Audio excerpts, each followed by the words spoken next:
Hello students, welcome back to another video. तो जिस तरह से हमने मैथ्स 1 का सारा पॉइंट्स का रिवीजन किया था, उसी तरह से हम मैथ्स 2 के भी सारे इंपॉर्टेंट पॉइंट्स के रिवीजन इस वीडियो में करने वाले हैं। तो मैथ्स 2 में चैप्टर 1 से चैप्टर 8 के सारे चैप्टर के पॉइंट सेक्शन मैं इसमें आपको क्लियर करवा दूंगा। सो प्लीज़ ये वीडियो लाइक करना, शेयर करना अपने दोस्तों से, एंड इसका PDF का लिंक डिस्क्रिप्शन में रहेगा, वहाँ से इसको डाउनलोड करके प्रॉपर पढ़ाई भी कर लेना। So now let us start with the concepts. तो देखो, 8 चैप्टर है मैथ्स 2 में, आपको मालूम है। मैंने पेज नंबर भी डाल रखा है, कौन से पेज पे कौन से चैप्टर्स है, तो आप एक क्विक रिविजन कर सकते हो directly. So let us start chapter number 1 से, जो है कमीशन, डिस्काउंट एंड ब्रोकरेज। तो कमीशन, डिस्काउंट, ब्रोकरेज में दो कॉन्सेप्ट है, कमीशन ब्रोकरेज का और एक डिस्काउंट का। कमीशन एंड ब्रोकरेज में सबसे पहले आपको आना चाहिए कमीशन अर्नड का फॉर्मूला। कमीशन का फॉर्मूला होता है rate upon 100 into total sales. क्या होता है formula? Rate upon 100 into total sales. Total sales का मतलब होता है दो टाइप का sales, cash sales plus credit sales, cash sales plus credit sales. एक कमीशन होता है जिसे बोलते हैं del credere commission. What is del credere commission? जब अपना एजेंट अपने को क्रेडिट सेल्स का रिकवरी भी करवा के दे तो उसको हम एक्स्ट्रा कमीशन देते हैं। उसी कमीशन को बोला जाता है डेल क्रेडिटर कमीशन। कौन सा कमीशन? Del credere commission. तो वापस, व्हाट इज कमीशन अर्न का formula? Rate upon 100 into total sales. What is total sales का formula? Cash sales plus credit sales. What is del creditor commission? An extra commission given to an agent on recovery of credit sales. इसे del creditor agent भी बोला जाता है। अब आपको एक format याद रखना है जिसके ऊपर क्वेश्चन आ सकता है, वो सूट वाला याद रखो क्वेश्चन। फॉर्मेट क्या होता है? List price. लिस्ट प्राइस के और कुछ कुछ नाम से याद रखो, मार्क्ड प्राइस, कैटलॉग प्राइस। इन सबको आप ग्रॉस प्राइस भी बुला सकते हो। तो list price, marked price, catalogue price, ये सबको ग्रॉस प्राइस बोलते हैं। ग्रॉस प्राइस में से सबसे पहले ट्रेड डिस्काउंट माइनस करेगा। कौन सा डिस्काउंट माइनस करेगा? Trade discount. तो जो प्राइस आता है उसे बोलते हैं इनवॉइस प्राइस। कौन सा प्राइस बोलते हैं उसको? Invoice price. इनवॉइस प्राइस में से आपको कैश डिस्काउंट देना है, तो जो प्राइस बच जाता है उसे बोलते हैं नेट सेलिंग प्राइस। क्या बोलते हैं उसको? Net selling price. तो what is formula? List price, marked price, catalogue price, ये सबको क्या बोलने का? Gross price. ग्रॉस प्राइस में से क्या माइनस करने का? Trade discount. तो क्या मिलेगा? Invoice price. इनवॉइस में से क्या माइनस करने का? Cash discount. तो क्या मिलेगा? Net selling price. इसे बोलते हैं टॉप टू बॉटम अप्रोच। क्या बोलते हैं इसको? Top to bottom approach. अब जो नेट सेलिंग प्राइस होता है उसका भी दो कंपोनेंट होता है। कोई भी इंसान जब अपना सामान बेचता है तो उस सामान के अंदर दो कंपोनेंट होता है, एक कॉस्ट और एक profit. So net selling price is cost plus profit. तो टॉप टू बॉटम अप्रोच में ऐसे याद रखना है, gross price minus trade discount तो invoice price, minus cash discount तो net selling price. Bottom down के लिए नेट सेलिंग प्राइस का दो component, cost price plus profit. समझा? हाँ सर। कुछ कुछ MCQs के लिए याद रखो, ऑब्जेक्टिव्स के लिए। ट्रेड डिस्काउंट हमेशा ग्रॉस प्राइस पे कैलकुलेट होता है। Trade discount is always calculated gross price, उधर लिस्ट मार्क कुछ भी बढ़ा सकता है। कैश डिस्काउंट हमेशा इनवॉइस प्राइस पे कैलकुलेट होता है। किस पे कैलकुलेट होता है? Invoice. Trade discount gross price पे, कैश डिस्काउंट इनवॉइस प्राइस पे, और ट्रेड डिस्काउंट हमेशा कैश डिस्काउंट से ज़्यादा रहता है। ट्रेड डिस्काउंट हमेशा कैश डिस्काउंट से ज़्यादा रहता है। ये बात समझा? हाँ सर। तो TD is always calculated on list price, CD is always calculated on invoice price. फिर आपको दो फॉर्मूला बेसिक जो आप बचपन में पढ़ते हो, प्रॉफिट का फॉर्मूला होता है selling price minus cost price, loss का फॉर्मूला होता है cost price minus selling price. Profit का formula selling price minus cost price, loss का cost price minus selling price. बोलो ये समझा? हाँ सर। और कुछ कुछ पॉइंट समझो। कभी कभी आपको बोलेगा आपको दो इनकम मिलता है, एक सैलरी और एक कमीशन। तो आपका इनकम का फॉर्मूला हो जाएगा सैलरी प्लस कमीशन, और कमीशन ऑन किस पे मिलता है? सेल्स। ठीक है। एक और चीज़ आपको याद रखना है, बोलेगा commission is paid on excess of ₹50,000 sale. तो commission is paid on excess of ₹50,000 का सेल, मतलब आपको कमीशन निकालना पड़ेगा 50,000 के ऊपर का सेल। तो सपोज टोटल सेल्स X है, तो आपका कमीशन के लिए सेल्स आपको क्या लेना पड़ेगा? X minus 50,000। क्या लेना पड़ेगा? X minus 50,000। अगर क्वेश्चन ने बोला इनकम रिमेन्स अनचेंज, तो इसका मतलब जो जूना वाला इनकम है वो नए वाले इनकम के इक्वल होगा। ये सब थोड़े की वर्ड्स है, याद रखना। क्लियर हो गया? हाँ सर, एक बार इसको वापस रिवाइज करते हैं. व्हाट इज कमीशन अर्न का formula? Rate upon 100 into total sales. What is total sales? Cash sales plus credit sales. Del credit commission मतलब extra commission given to an agent on recovery of credit sales. बराबर. Format क्या है sir? Gross price. Gross price का नाम और क्या क्या हो सकता है? List price, mark price, catalogue price, ये सबको ग्रॉस प्राइस बोलते हैं. ग्रॉस प्राइस में से कौन सा डिस्काउंट देने का सर? Trade discount. जो बच गया कौन सा price? Invoice price. Invoice price पे कौन सा डिस्काउंट देने का? Cash discount. जो बच गया net selling price. Net selling price के कितने component? 2. Cost plus profit. Trade discount is always calculated on gross price. Cash discount is always calculated on invoice price. Profit का formula selling price minus cost price. Loss का formula cost price minus selling price. ये समझा? About discounts पे. Discount में 3 चीज़ होता है. जैसे आपको 100 रुपये का एक प्रोडक्ट है, इसको आप 100 में भी खरीद सकते हो, मतलब इसका आप पैसा कैश में भी पे कर सकते हो, और 1 साल बाद इसको आप पैसा क्रेडिट पे भी ले सकते हो 110 रुपये में. मतलब आप पैसा 1 साल बाद दोगे तो क्रेडिट पे 110 में मिलेगा. तो जो आप कैश में लेते हो ना, उसे बोलते हैं प्रेजेंट वर्थ. कौन सा वर्ड बोलते हैं उसको? Present worth. और जो हम क्रेडिट पे लेते हैं उसे बोलते हैं सम ड्यू. क्या बोलते हैं उसको? सम ड्यू. तो जो कैश पे लोगे वो प्रेजेंट वर्थ, जो क्रेडिट पे लोगे वो सम ड्यू. तो आपको कितने रुपए का फायदा है? जैसे 100 रुपये में आपने एक आज चीज़ खरीदा, यही सेम चीज़ 110 में मिलता है 1 साल बाद, तो आपको 10 रुपये का फायदा हुआ ना. इस डिस्काउंट को बोलते हैं ट्रू डिस्काउंट. क्या बोलते हैं इसको? True discount. क्या बोलते हैं इसको? True discount. तो cash price of product is known as present worth. Credit price, future का जो प्राइस होता है, जो क्रेडिट इंटरेस्ट लगा के जो प्राइस आता है, उसे बोलते हैं सम ड्यू. और सम ड्यू और प्रेजेंट वर्थ का जो डिफरेंस रहता है उसे बोलते हैं ट्रू डिस्काउंट. कौन सा डिस्काउंट? True discount. तो आपका पहला 3 फॉर्मूला आ जाओ. सम ड्यू का फॉर्मूला होता है present worth plus TD. What is sum due का formula? Present worth plus TD. TD का फॉर्मूला होता है P W into N into R upon 100. What is TD का formula?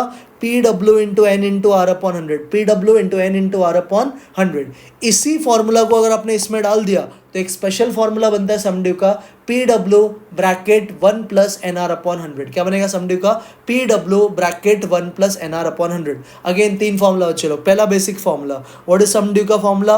Present worth plus true discount. What is true discount का formula? P W into N into R upon 100. What is sum due का special formula? P W bracket 1 plus N R upon 100. P W bracket 1 plus N R upon 100. Next आते हैं हम concept discounting of bills पे.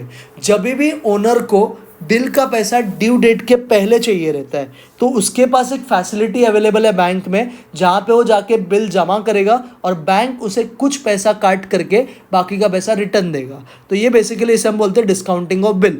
Discounting of bill में क्या क्या steps होता है वो समझो. पहले तो बात समझो, डिस्काउंटिंग ऑफ बिल का सम स्टार्ट कैसे होता है.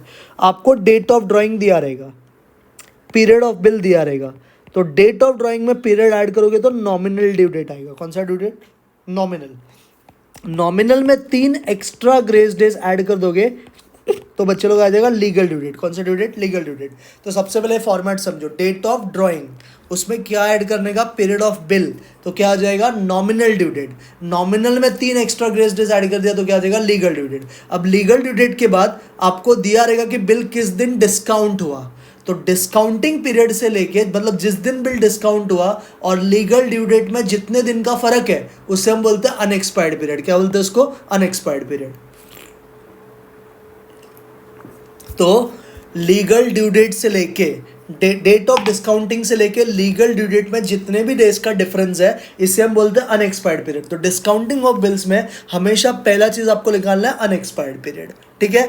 अनएक्सपायर्ड पीरियड पे हम चार्ज करते हैं बैंक डिस्काउंट. कौन सा डिस्काउंट? Banker discount. कौन सा डिस्काउंट? Banker discount. तो बैंकर डिस्काउंट का फॉर्मूला होता है face value into N into R upon 100. What is banker discount का formula? Face value into N into R upon 100. अब एक बात बहुत ध्यान से समझना, कभी भी अगर आपका एन ही मिसिंग है तो फॉर्मूला लिखने टाइम पे एन के नीचे 365 लिखने का, क्योंकि ये जो डेज हमारा जो पीरियड आता है डिस्काउंटिंग का, हमेशा डेज में आता है. तो अगर आपको पीरियड पता है तो बैंकर डिस्काउंट का डायरेक्ट फॉर्मूला हो जाएगा face value into N into R upon 100.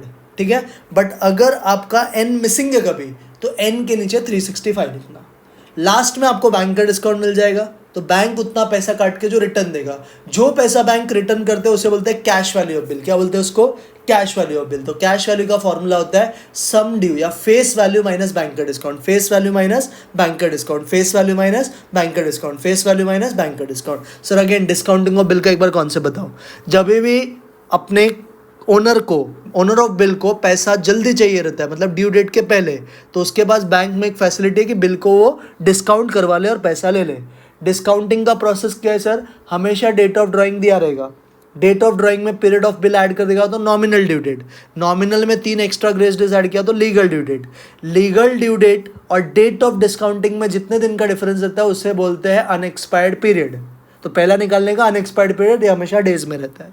Second निकालने का बैंकर डिस्काउंट। बैंकर डिस्काउंट का फॉर्मूला होता है face value into N into R upon 100। N का मतलब अनएक्सपायर्ड पीरियड, तो face value into N into R upon 100। कभी अगर एन मिसिंग हो तो एन अपॉन 365 लिखने का। एक बार बैंकर डिस्काउंट आ गया तो कैश वैल्यू ऑफ बिल के लिए करने का face value minus banker discount. ये भी समझा? हाँ सर।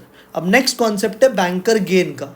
जब भी हम डिस्काउंटिंग बैंक से करते हैं तो बैंक जो डिस्काउंट चार्ज करती है उसे बोलते हैं बैंकर डिस्काउंट, और एक्चुअली हमें जितना डिस्काउंट मिलता है उसे हम बोलते हैं कस्टमर का डिस्काउंट, मतलब ट्रू डिस्काउंट। जो बैंक चार्ज करती है वो बैंकर डिस्काउंट, जो डिस्काउंट कस्टमर एंजॉय करता है वो ट्रू डिस्काउंट। तो ट्रू डिस्काउंट और बैंकर डिस्काउंट में जो फर्क रहता है उसे बोलते हैं बैंकर गेन। क्या बोलते हैं उसको? Banker gain. पहला बात ये समझो, बीडी बैंकर डिस्काउंट हमेशा ट्रू डिस्काउंट से ज़्यादा रहता है। Banker discount is always greater than true discount. तो बैंकर गेन का फॉर्मूला है B D minus T D. What is banker gain का formula? B D minus T D, B D minus T D. Banker gain का और एक formula होता है T D into N into R upon 100। What is banker gain का formula? T D into N into R upon 100, T D into N into R upon 100, T D into N into R upon 100। तो banker gain का एक तो basic formula है B D minus T D, और एक BG का formula क्या है? T D into N into R upon 100। तो 3 MCQ याद रखना। बीडी हमेशा सम ड्यू पे कैलकुलेट होता है, बीडी हमेशा सम ड्यू पे, टीडी हमेशा प्रेजेंट वर्थ पे, टीडी हमेशा प्रेजेंट वर्थ पे, और बैंकर गेन हमेशा ट्रू डिस्काउंट पे, बैंकर गेन हमेशा ट्रू डिस्काउंट पे। वापस बीडी हमेशा सम ड्यू, ठीक है, टीडी हमेशा प्रेजेंट वर्थ, बीजी हमेशा टीडी। ये समझा सबको? हाँ सर। तो ये पूरा आपको फॉर्मूला से याद रखना। सर एक बार वापस बताओ। सम ड्यू का formula P W plus T D, second formula P T D का P W into N into R upon 100, तीसरा formula special S D is equal to P W bracket 1 plus N R upon 100। Bills के case में banker discount का formula F V into N into R upon 100। Unexpired period कहाँ से कहाँ तक लेने का? डेट ऑफ डिस्काउंटिंग से लीगल ड्यू डेट तक।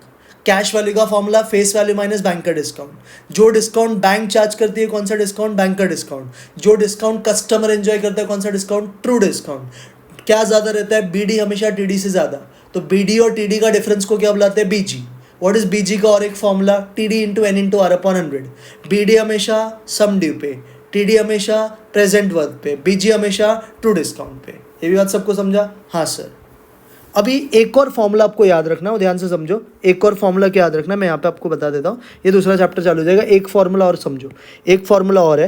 कभी अगर आपको बीडी मालूम है और आपको टीडी ढूंढना है, बीडी मालूम है और क्या ढूंढना है? टीडी। तो बीडी का और एक फॉर्मूला होता है TD plus interest on TD for n months at R%। समझा? ये एक फॉर्मूला और याद रखना। अगर आपको बीडी मालूम है या आपको टीडी मालूम है और आपको बीडी ढूंढना है, या बीडी मालूम है टीडी ढूंढना है, तो बीडी जो होता है ना, बीडी वो क्या होता है? टीडी से थोड़ा ज़्यादा रहता है। तो बीडी का और एक फॉर्मूला आप याद रखना, TD plus interest on TD for n months at R%। BD is equal to TD plus interest on TD for n months at R%। बोले पूरा समझा? ये हो गया पहले चैप्टर का पॉइंट सेक्शन। आ जाओ दूसरा चैप्टर, इंश्योरेंस एंड एन्युटी। पहले इंश्योरेंस डिस्कस करेंगे, फिर एन्युटी।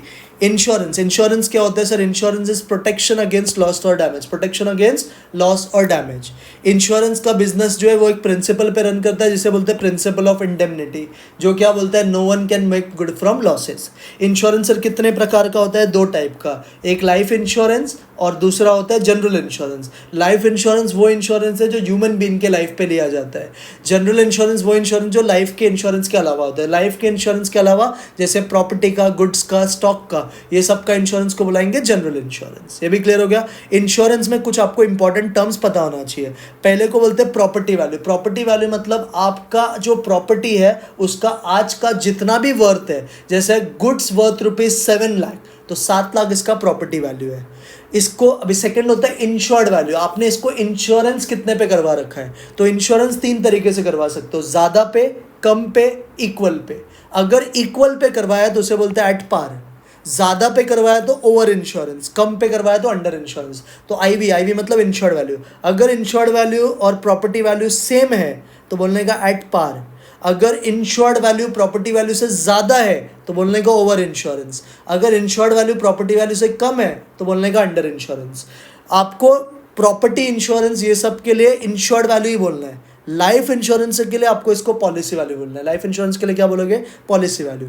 इंश्योरेंस कंपनी फ्री में तो काम करती नहीं है, बदले में आपसे कुछ पैसा लेता है, तो वो जो लेता है आपसे फीस उसे हम बोलते हैं प्रीमियम। क्या बोलते हैं, premium. So premium is generally fees charged by insurance company on insured value. Fees charged by insurance company on insured value. तो पहला फॉर्मूला प्रीमियम का आपको याद रखना है।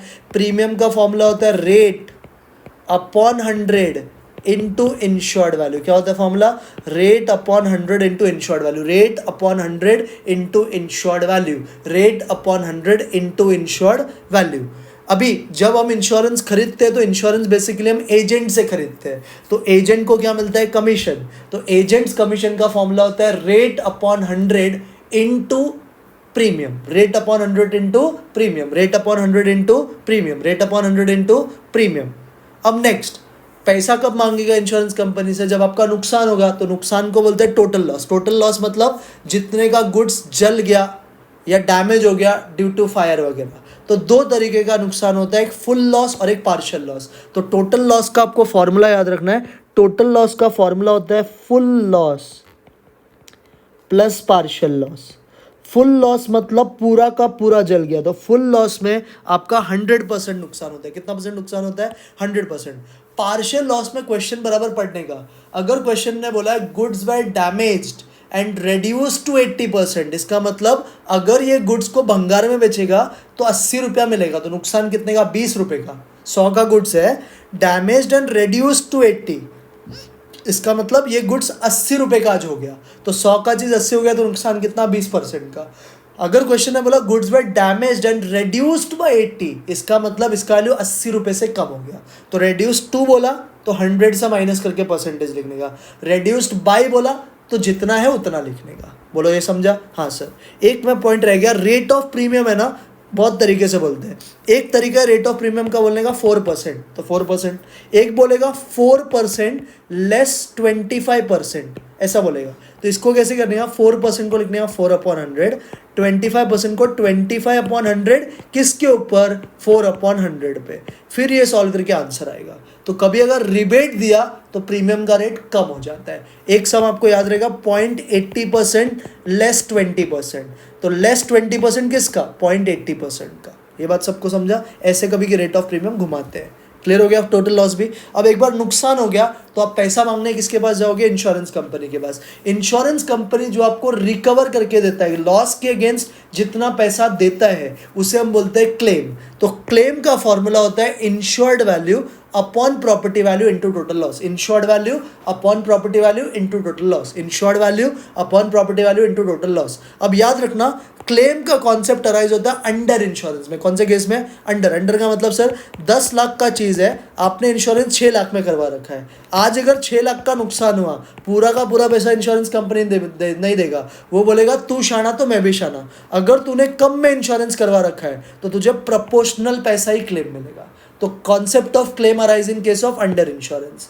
अंडर इंश्योरेंस कोई क्यों करता है, प्रीमियम बचाने के लिए। किसको बचाने के लिए, प्रीमियम बचाने के लिए। प्रीमियम हमेशा किस पे कैलकुलेट होता है, इंश्योर्ड वैल्यू पे। कमीशन हमेशा किस पे होता है, प्रीमियम पे। वापस, concept of claim arise in case of under insurance. Under insurance is done for savings in premium.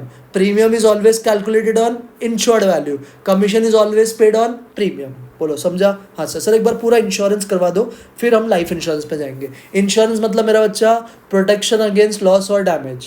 ये कौन से प्रिंसिपल पे होता है, प्रिंसिपल ऑफ इंडेमनिटी, जो क्या बोलता है, no one can make good from losses. कितने तरीके का इंश्योरेंस, 2 तरीका, लाइफ जनरल। लाइफ इंश्योरेंस मतलब वैसा इंश्योरेंस जो लाइफ ऑफ ह्यूमन बीइंग पे लिया रहता है। जनरल इंश्योरेंस मतलब अदर देन लाइफ इंश्योरेंस। इसमें क्या क्या हो सकता है, प्रॉपर्टी, गुड्स या स्टॉक।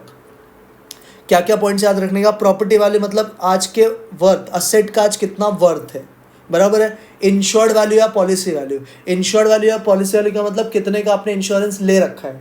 अगर जितना प्रॉपर्टी है उतने का इंश्योरेंस ले रखा है तो एट पार। अगर insured value, property value 10 lakh है, इंश्योरेंस 6 लाख में करवा रखा है, कम में तो अंडर इंश्योरेंस।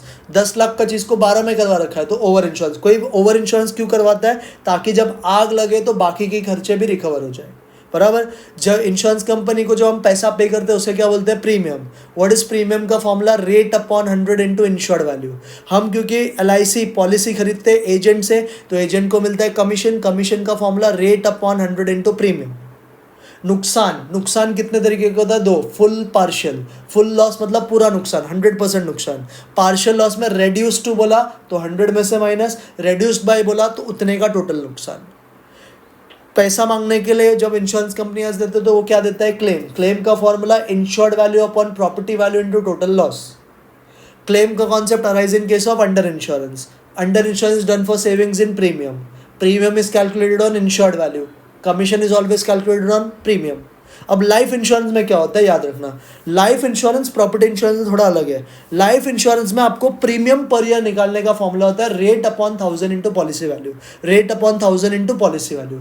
और आपको बोनस भी मिलता है तो बोनस पर ईयर का फॉर्मूला भी सेम है, rate upon 1000 into policy value. इसमें ऐसा बोलेगा 55 पर 1000, 47 पर 1000। तो जब ऐसा बोल रखा है तो ये लाइफ इंश्योरेंस का सम है। तो what is premium per year या बोनस पर ईयर का formula, rate upon 1000 into policy value.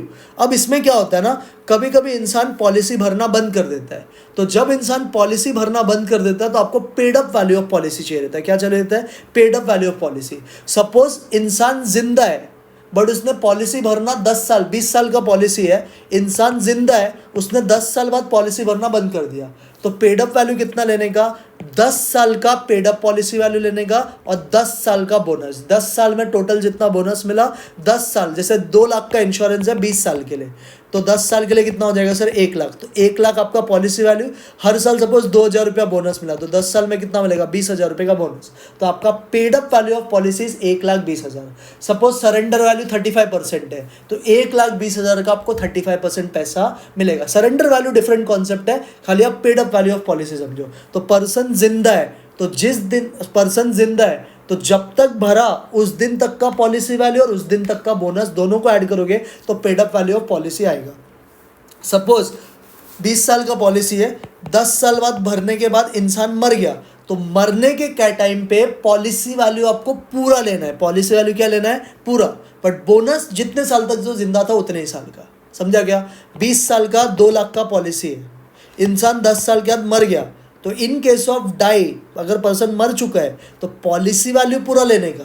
अगर सपोज हर साल का 3,000 रुपया बोनस है तो 10 साल में कितना मिलेगा, 30,000। तो बोनस जब तक जिंदा है तब तक का लेने का। बोलो बात समझा, यस सर, ये हो गया लाइफ इंश्योरेंस। बोलो क्लियर है। अब आओ एन्युटी। एन्युटी क्या होता है सर, जब हम fixed amount of money deposit करते हैं रेगुलर इंटरवल ऑफ टाइम पे, जैसे हर साल 1,000 रुपया, हर 6 महीने पे 500, हर 3 महीने पे 200। अगर ऐसा क्वेश्चन में बोला तो ये एन्युटी का सम है।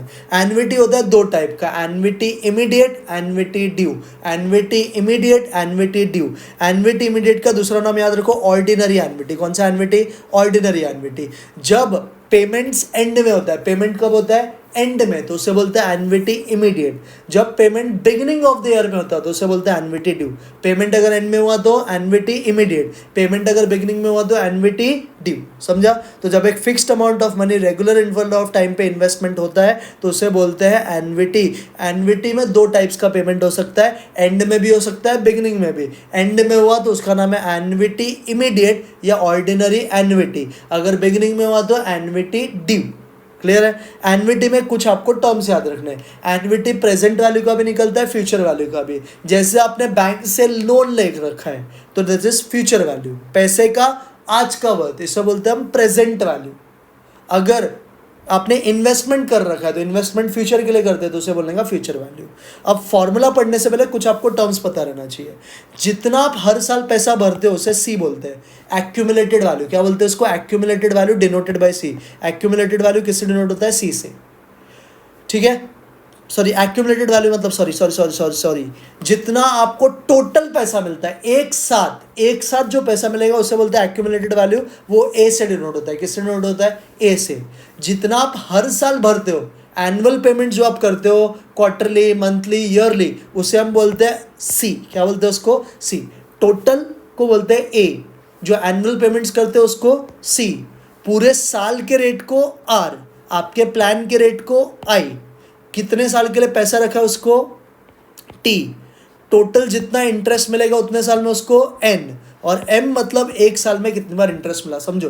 टोटल पैसे को ए, हर साल आप जो इन्वेस्टमेंट करते हो सी, पूरे साल के रेट को आर, तुम्हारे प्लान के रेट को आई, टेन्योर को टी, इसमें टोटल जितनी बार इंटरेस्ट मिला उसको एन, और जितना एक साल में कितनी बार इंटरेस्ट मिलेगा उसको एम। ये बात समझा? हाँ सर। अब इंटरेस्ट कैसे कैसे मिल सकता है? सर इंटरेस्ट एनुअली भी मिल सकता है, क्वार्टरली भी मिल सकता है, हाफ ईयरली, मंथली। अगर इंटरेस्ट एनुअली मिला तो आई का फॉर्मूला आर अपॉन 100, एन का फॉर्मूला टी इंटू 1। अगर हाफ ईयरली मिला तो आई का फॉर्मूला आर अपॉन 200, एन का फॉर्मूला टी इंटू 2। अगर क्वार्टरली मिला तो आई का फॉर्मूला आर अपॉन 400, एन का फॉर्मूला टी इंटू 4। मंथली मिला तो आई का फॉर्मूला आर अपॉन 1200, एन का फॉर्मूला टी इंटू 12। वापस, अगर interest is paid annually, what is I का फॉर्मूला? आर अपॉन 100, एन का फॉर्मूला टी इंटू 1। अगर इंटरेस्ट हाफ ईयरली मिला, आई का फॉर्मूला आर अपॉन 200, एन का फॉर्मूला टी इंटू 2। अगर इंटरेस्ट क्वार्टरली मिला, आई का फॉर्मूला आर अपॉन 400, एन का फॉर्मूला टी इंटू 4। अगर इंटरेस्ट मंथली मिला, आई का फॉर्मूला आर अपॉन 1200, एन का फॉर्मूला टी इंटू 12। अगर आपको APCI, ये बाद में आता है, अब फॉर्मूलाज पे आओ। 4 फॉर्मूला होता है। पहले फॉर्मूला को बोलते हैं future value of annuity immediate. क्या बोलते हैं? Future value of annuity immediate, जिसे हम FVA बोलते हैं। व्हाट इज FVA का formula? C upon I bracket 1 plus I raise to n minus 1। What is formula? C upon I bracket 1 plus I raise to n minus 1। Second होता है FVA dash, future value of annuity due. Formula होता है C 1 plus I upon I bracket 1 plus I raise to n minus 1। बोलो क्या बोलेगा? C 1 plus I upon I bracket 1 plus I raise to n minus 1।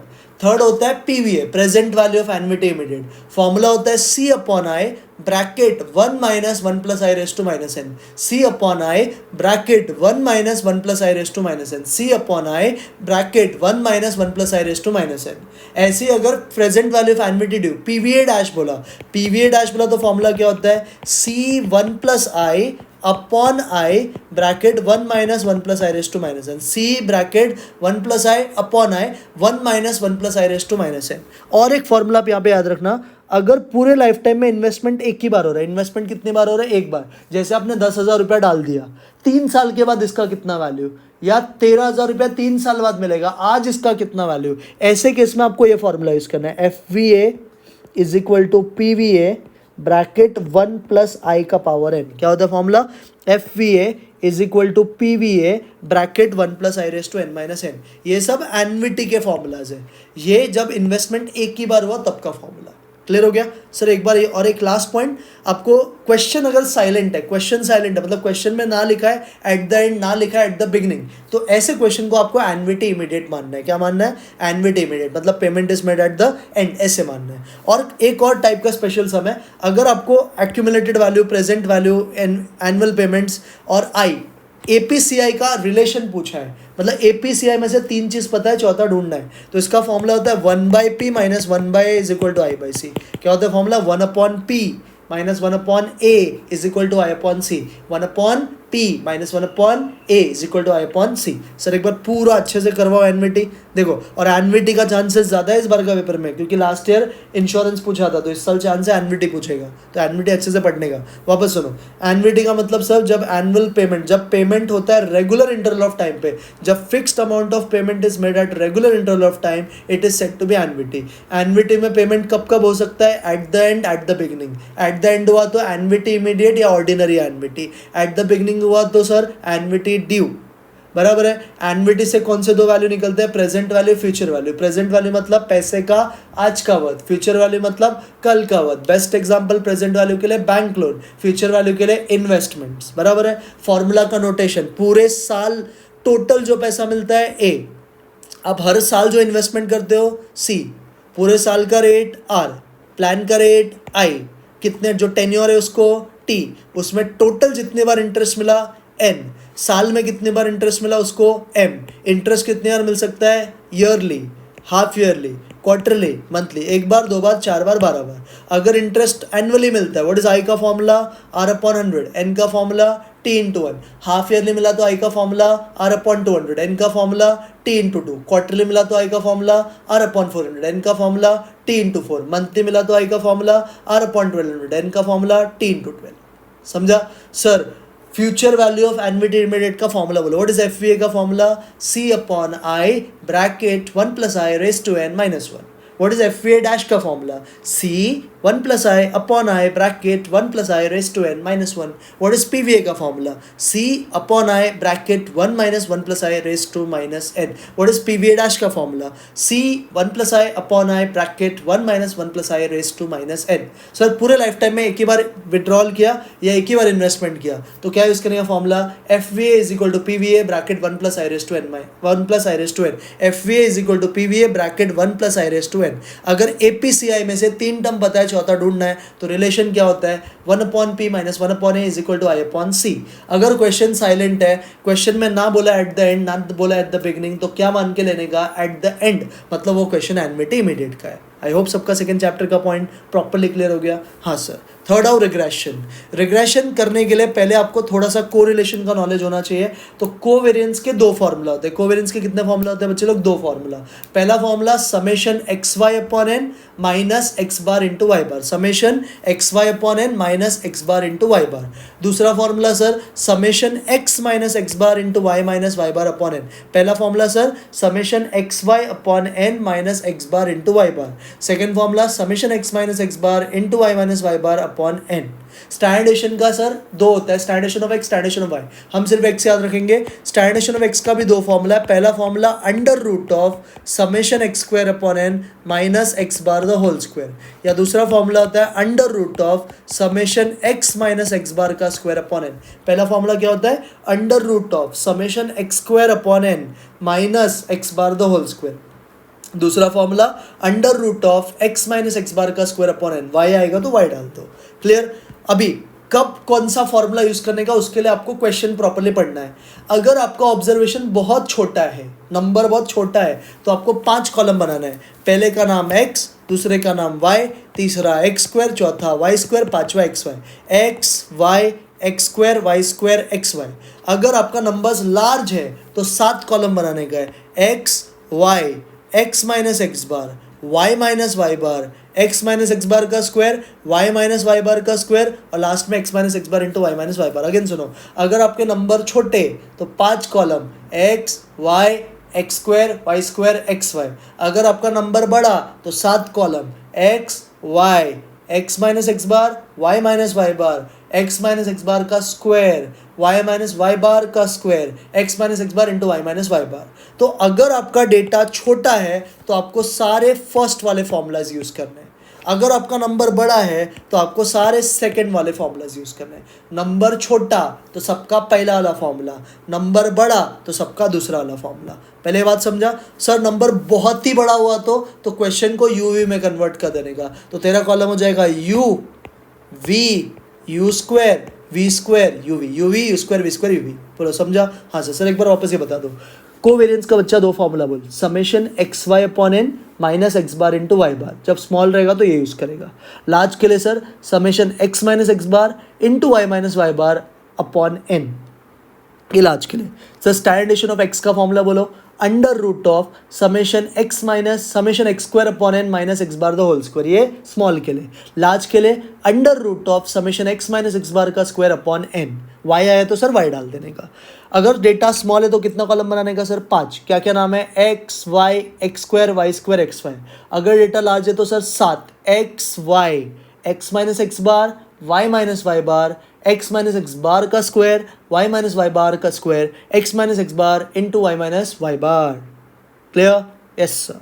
अगर data small तो सारे first formula, अगर data large तो सारे सेकंड फॉर्मूला। नेक्स्ट, रिग्रेशन क्या होता है सर? रिग्रेशन का मतलब एस्टिमेशन या प्रेडिक्शन करना, एस्टिमेशन या प्रेडिक्शन करना। ये कौन से रिलेशन पे बेस्ड है सर? ये एवरेज मैथमेटिकल रिलेशन पे बेस्ड है, एवरेज मैथमेटिकल रिलेशन पे बेस्ड है। कितने रिग्रेशन लाइन होते हैं सर? दो, एक वाई ऑन एक्स, एक एक्स ऑन वाई, एक वाई ऑन एक्स, एक X on Y. What is Y on X sir? Y on X में वाई होता है डिपेंडेंट वेरिएबल और एक्स होता है इंडिपेंडेंट। वाई कौन सा? डिपेंडेंट, एक्स कौन सा? इंडिपेंडेंट। इसके रिग्रेशन कोएफिशिएंट को बोलते हैं बी वाई एक्स। क्या बोलते हैं इसके रिग्रेशन कोएफिशिएंट को?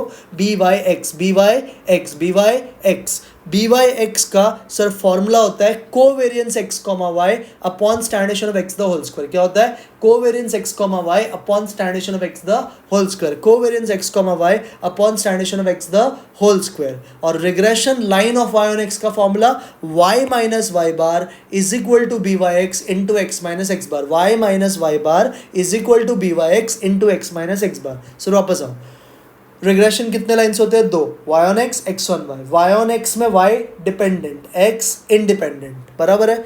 वाई ऑन एक्स के कोएफिशिएंट को क्या बोलते हैं? रिग्रेशन कोएफिशिएंट को B Y X. B Y X का sir formula covariance X comma Y upon standard of x the whole square. What is y on x का equation? y minus Y bar is equal to B Y X into X minus X bar. Sir अगर x on y रहेगा तो x dependent, y independent. Regression coefficient को B X Y का formula covariance x comma Y upon standard of y the whole square. What is regression equation of x on y? x minus X bar is equal to B X Y into Y minus Y bar. Sir अगर y का value निकालना है, x दिया है, कौन सा equation use करने का? y on x। x का वैल्यू निकालना है, y दिया है, कौन सा इक्वेशन ढूंढने का? x on y। y ढूंढना है, x दिया है तो y ऑन x, x ढूंढना है, y दिया है तो x ऑन y। सर ये भी समझा। नेक्स्ट, बी वाई एक्स और बी एक्स वाई का मल्टीप्लीकेशन जब हम करते हैं तो वो आर स्क्वायर के बराबर आता है। किसके बराबर? आर स्क्वायर होता है B Y X into B X Y. तो आपको आर का फॉर्मूला आना चाहिए। आर को बोलते हैं correlation coefficient. What is R known as? Correlation coefficient. R का फॉर्मूला होता है प्लस और minus under root of B Y X into B X Y. What is formula? Plus और minus under root of B Y X into B X Y. अगर ये दोनों positive तो are का वैल्यू भी पॉजिटिव, अगर ये दोनों नेगेटिव तो आर का वैल्यू भी negative. Both positive then r is also positive. If both regression coefficient negative, r is also negative. तो सबके साइन सेम होने चाहिए। क्लियर? अगर आपको r पता है, स्टैंडर्ड भी पता है, r भी पता है, स्टैंडर्ड भी पता है, तो बी वाई एक्स का फॉर्मूला होता है r into standard deviation of y upon standard deviation of x। B X Y का फॉर्मूला होता है r into standard deviation of x upon standard deviation of y। अगर आर पता है, स्टैंडर्ड पता है, तो बी वाई एक्स का formula R into standard of Y upon standard of X. B X Y का formula R into standard of X upon standard of Y. ये भी समझा? हाँ sir. Next, properties of regression. पहला property है A M का value हमेशा G M से ज़्यादा होता है। ए एम का वैल्यू इज ग्रेटर देन और इक्वल टू जी एम। मतलब mod of B Y X plus B X Y upon 2 का value should be greater than और equal to mod of R. तो ए एम हमेशा G M से बड़ा होता है। सेकेंड, अगर बी वाई एक्स का वैल्यू 1 से बड़ा है तो बी एक्स वाई का आंसर 1 से छोटा आना चाहिए। अगर बी वाई एक्स 1 से बड़ा तो बी एक्स वाई 1 से छोटा।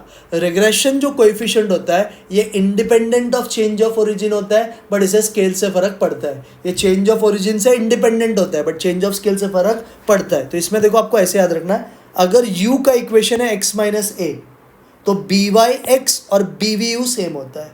अगर u का v का इक्वेशन है y माइनस बी, मतलब इधर अपॉन में कुछ अगर नहीं है तो B X Y B V U के बराबर, बी यू वी के बराबर है और B Y X B V U के बराबर है। बट अगर u का इक्वेशन है x माइनस ए अपॉन सी तो बी वाई एक्स हो जाएगा और v का इक्वेशन है y minus B upon D. अगर ऐसा इक्वेशन है तो बी वाई एक्स का वैल्यू हो जाएगा B V U into D by C और बी एक्स वाई का इक्वेशन हो जाएगा B U V into C by D, B V U into C by D. वापस sir, in regression coefficients are independent of change of origin but it does get affected by scale. अगर u का equation x minus A है, v का equation y minus B है तो B Y X will be equal to B V U, B X Y will be equal to B U V. ये समझा? हाँ sir. अगर u का equation sir है x minus A upon C, v का equation है y minus B upon D, B Y X बोला तो बी वाई एक्स का फॉर्मूला किसके बराबर? B V U into D by C और बी एक्स वाई का formula B U V into C by D. बोलो ये समझा? हाँ सर। आर स्क्वायर का फॉर्मूला होता है B Y X into B X Y, R square का formula B Y X into B X Y, R square का formula B Y X into B X Y.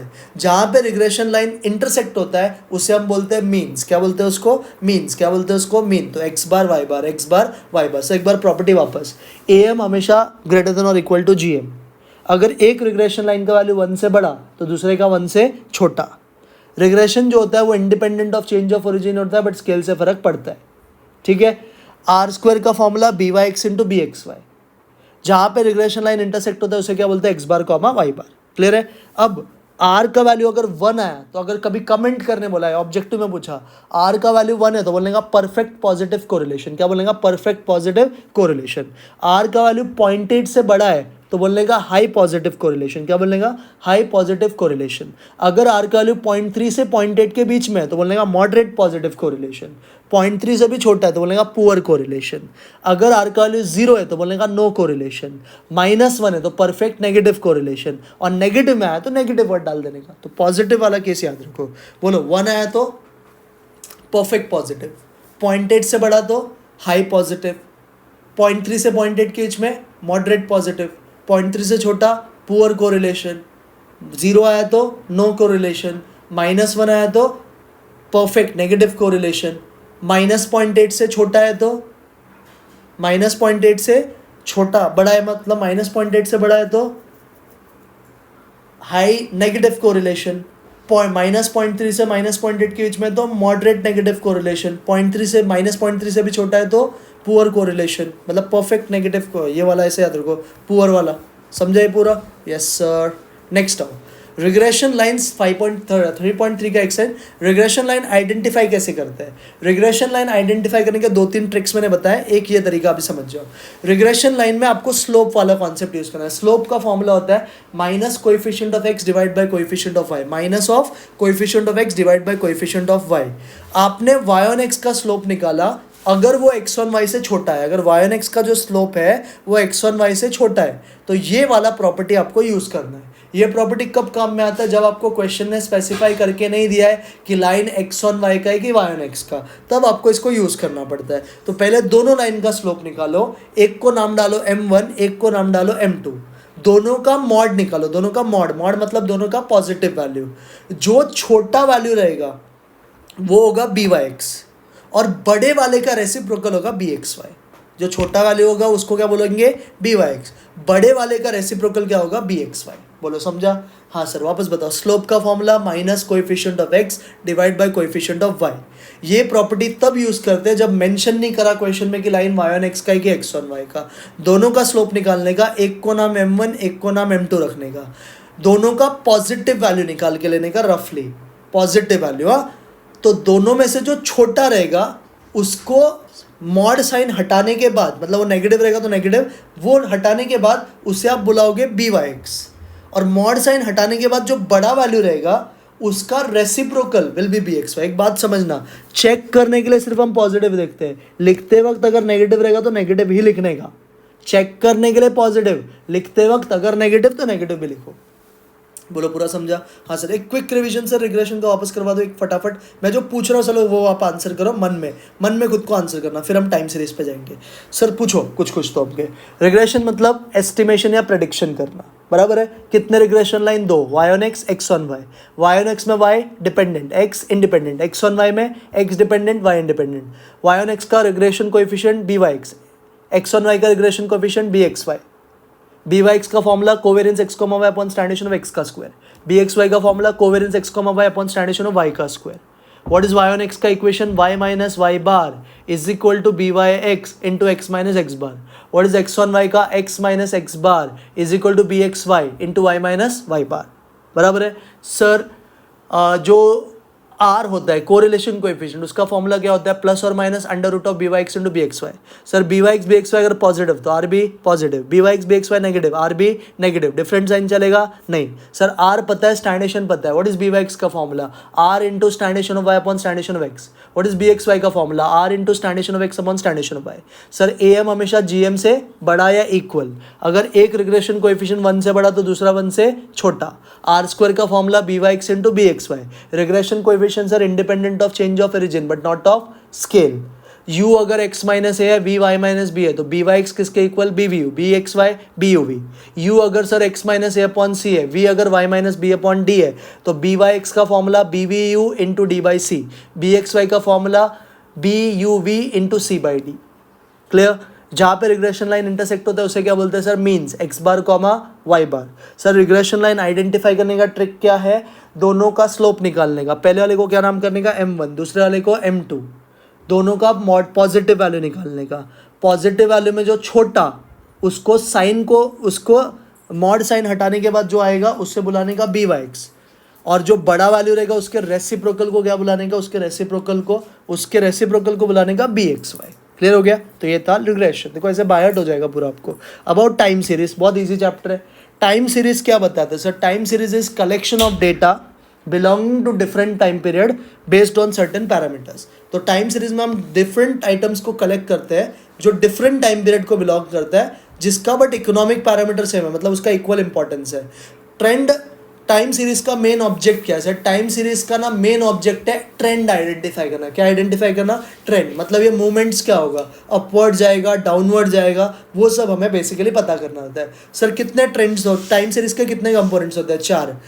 Secular trend, seasonal trend, cyclic trend, irregular trend. कौन कौन सा, secular, seasonal, cyclic, irregular. Secular को क्या बुलाते हैं sir, T, seasonal को ST, cyclic को CT, इररेगुलर को IT।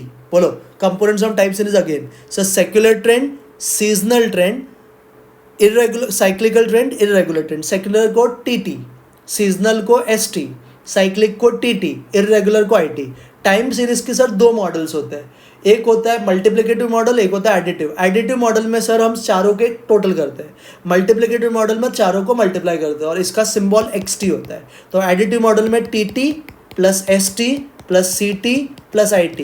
मल्टीप्लिकेटिव मॉडल में sir TT into ST into CT into IT।